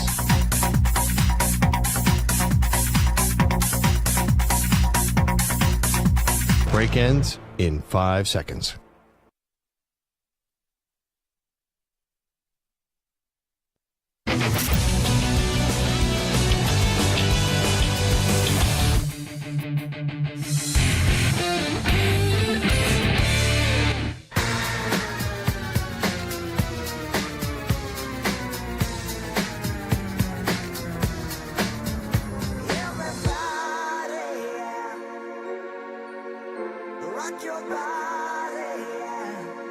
Hey, this is Howie. And this is Nick. From the Backstreet Boys. And you're listening to the Zach Gelb Show on CBS Sports Radio. And guess what? Zach is back. All right. He's live. He's nationwide on CBS Sports Radio. This is the Zach Gelb Show. Alrighty, it's time to answer Ask the Pros question of the day, brought to you by O'Reilly Auto Parts. Chad in Green Bay says, Zach, give me a thought on the game tonight between the Packers and Raiders. You could submit a question by tweeting at CBS Sports Radio or at Zach Gelb, ZACHGELB, using the hashtag Ask the Pros. Think O'Reilly Auto Parts for all your car care needs. Get guaranteed low prices and excellent customer service from the professional parts people at O'Reilly Auto Parts. O'Reilly Auto Parts. I do like the Packers tonight to win the game. I'll take them plus the 2.5 points if I had to pick a side here. But that's not how I'm gambling tonight. I'm actually going to do a same-game parlay. I like Devontae Adams to get into the end zone against his old team in the Green Bay Packers. And I'll also take the over of this game tonight, 45.5 points. The Raiders defense stinks. Sorry, Stu. I feel like we're saying that all throughout the show today. The Raiders. You don't have to apologize. Sorry, Stu. I know this. Yeah, you're not delusional. Sorry. I'm haunted by working one time with the delusional producer who always hyped up his teams and made them out to be great. So now I'm working with a sane human being that will just tell me, oh, yeah, my football team stinks, and acknowledges that instead of trying to talk himself up each and every year. But anyway, sorry, Stu. I'm just a polite person. I like to be polite. I do think there's going to be a lot of points in this game. The Packers, I think, have the ability to be a good defense. They're just too inconsistent. And that's something Kenny Clark told me before the start of the season. They need to be more consistent. And there's some games where the defense has played well. Other games the defense hasn't played well. But I'll parlay that together. That's at plus 220. Devontae Adams, anytime touchdown, over 45.5 in the game. 855-212-4CBS, 855-212-4227. Let's go to Houston in Alaska. Next up on the Zach Gelb Show on CBS Sports Radio. Houston, what's happening? Hey, Zach. I like your show, man. I'm actually a Jim Rome clone, but I do like your show. And I got a take on the bone-in and bone-out hot wings. Mm-hmm. The thing is, man, it's kind of a time and place thing. You know, you're out at the sports bar with your boys. You're going to get down with the bone-in. You know, you're going to get messy. You're going to have a few beers, have some good wings. Could be a good savage, right? Yeah. And then if you're out with your lady, you know, maybe you might want to go the boneless. So you can maybe kind of use a fork. Don't get so messy and nasty. And then also, if you're eating ranch with your wings, you're a child. Yes! Okay? And then if you're a grown-up, you eat blue cheese. That's just my take. Like I said, there's no better one than the other. I just feel like there's a time and place for both because I like wings, but I kind of swing from both sides, and it just depends on the time and place and what you're doing. Well, Houston, you know how I know you're a Jim Rome fan and you're a clone? It's because you're great on the phones. That is an excellent phone call. Well, I'm a first-time caller, to be honest, to CBS Sports Radio. I've tweeted a few times, but I don't know. I'm a little bit scared to be calling Jim's show, man. Those guys are they're brutal. Well, I appreciate that your first date as a caller with CBS Sports Radio was with us. And Houston is exactly right. And Stu and Sam, you guys can relate too. When you eventually get into a long-term relationship, or in Samter's case, marriage, you get to a point where you let the guard down and it doesn't matter what you end up eating. But when you're out with a lady friend, let's just say, in the early stages, and you know a place has good wings, I can't even order wings, period. Bone in, I'll never order boneless, but I can't go bone in when you're out in the early processes of a relationship, let's just say. I just think it's a recipe for disaster the rest of the night. Whether you're running to the bathroom or if there's like a little nightcap, you just have to then work through that the entirety of the night. It's a disaster. I mean, I wasn't thinking about that part. I was thinking about just the mess all over your face and your fingers. You look like a slob. Yeah, but I mean, like going to the bathroom part, that's a significant issue. However, have you ever been on a date where the girl is eating the wings and she's got stuff all over her face and her fingers, and you just look in her eyes and you say, "This is the one." I was just gonna say, I get down on one knee and say, "Where's the wedding?" like, let's go, sign me up. But yeah, recently I was out in the town and I went to this place where I know has great wings, and I go, I can't order wings here, just can't do it, because then I would be an absolute slob. A buddy of mine once ate wings with us the day I saw you, Samter, and then went to a date like 2 hours later. If I eat wings, I have no business being on a date. I need to be on a couch afterwards, just falling asleep, watching some TV show. I'm in no mood to then go out after having wings. Just don't have it in me. I can completely understand that. However, sometimes you got to man up. Oh, Samter telling me to man up. We'll see how the rest of the week does go. Samter, your poll question didn't go out all that well for you. How do you like buffalo wings? Wings only, no boneless, 52.7%. Thank you, folks. Both are great, 39.2%. A lot of you are lying. Boneless only, no wings. A lot of you are trolling, 8.1%. Good show. Like to thank everyone in the YouTube chat. Like to thank each and every one of you for calling, listening, and tweeting. We'll do it all again tomorrow. Samter, Stu, thank you as well. Zach Gelb Show. We out. Bye-bye. Peace.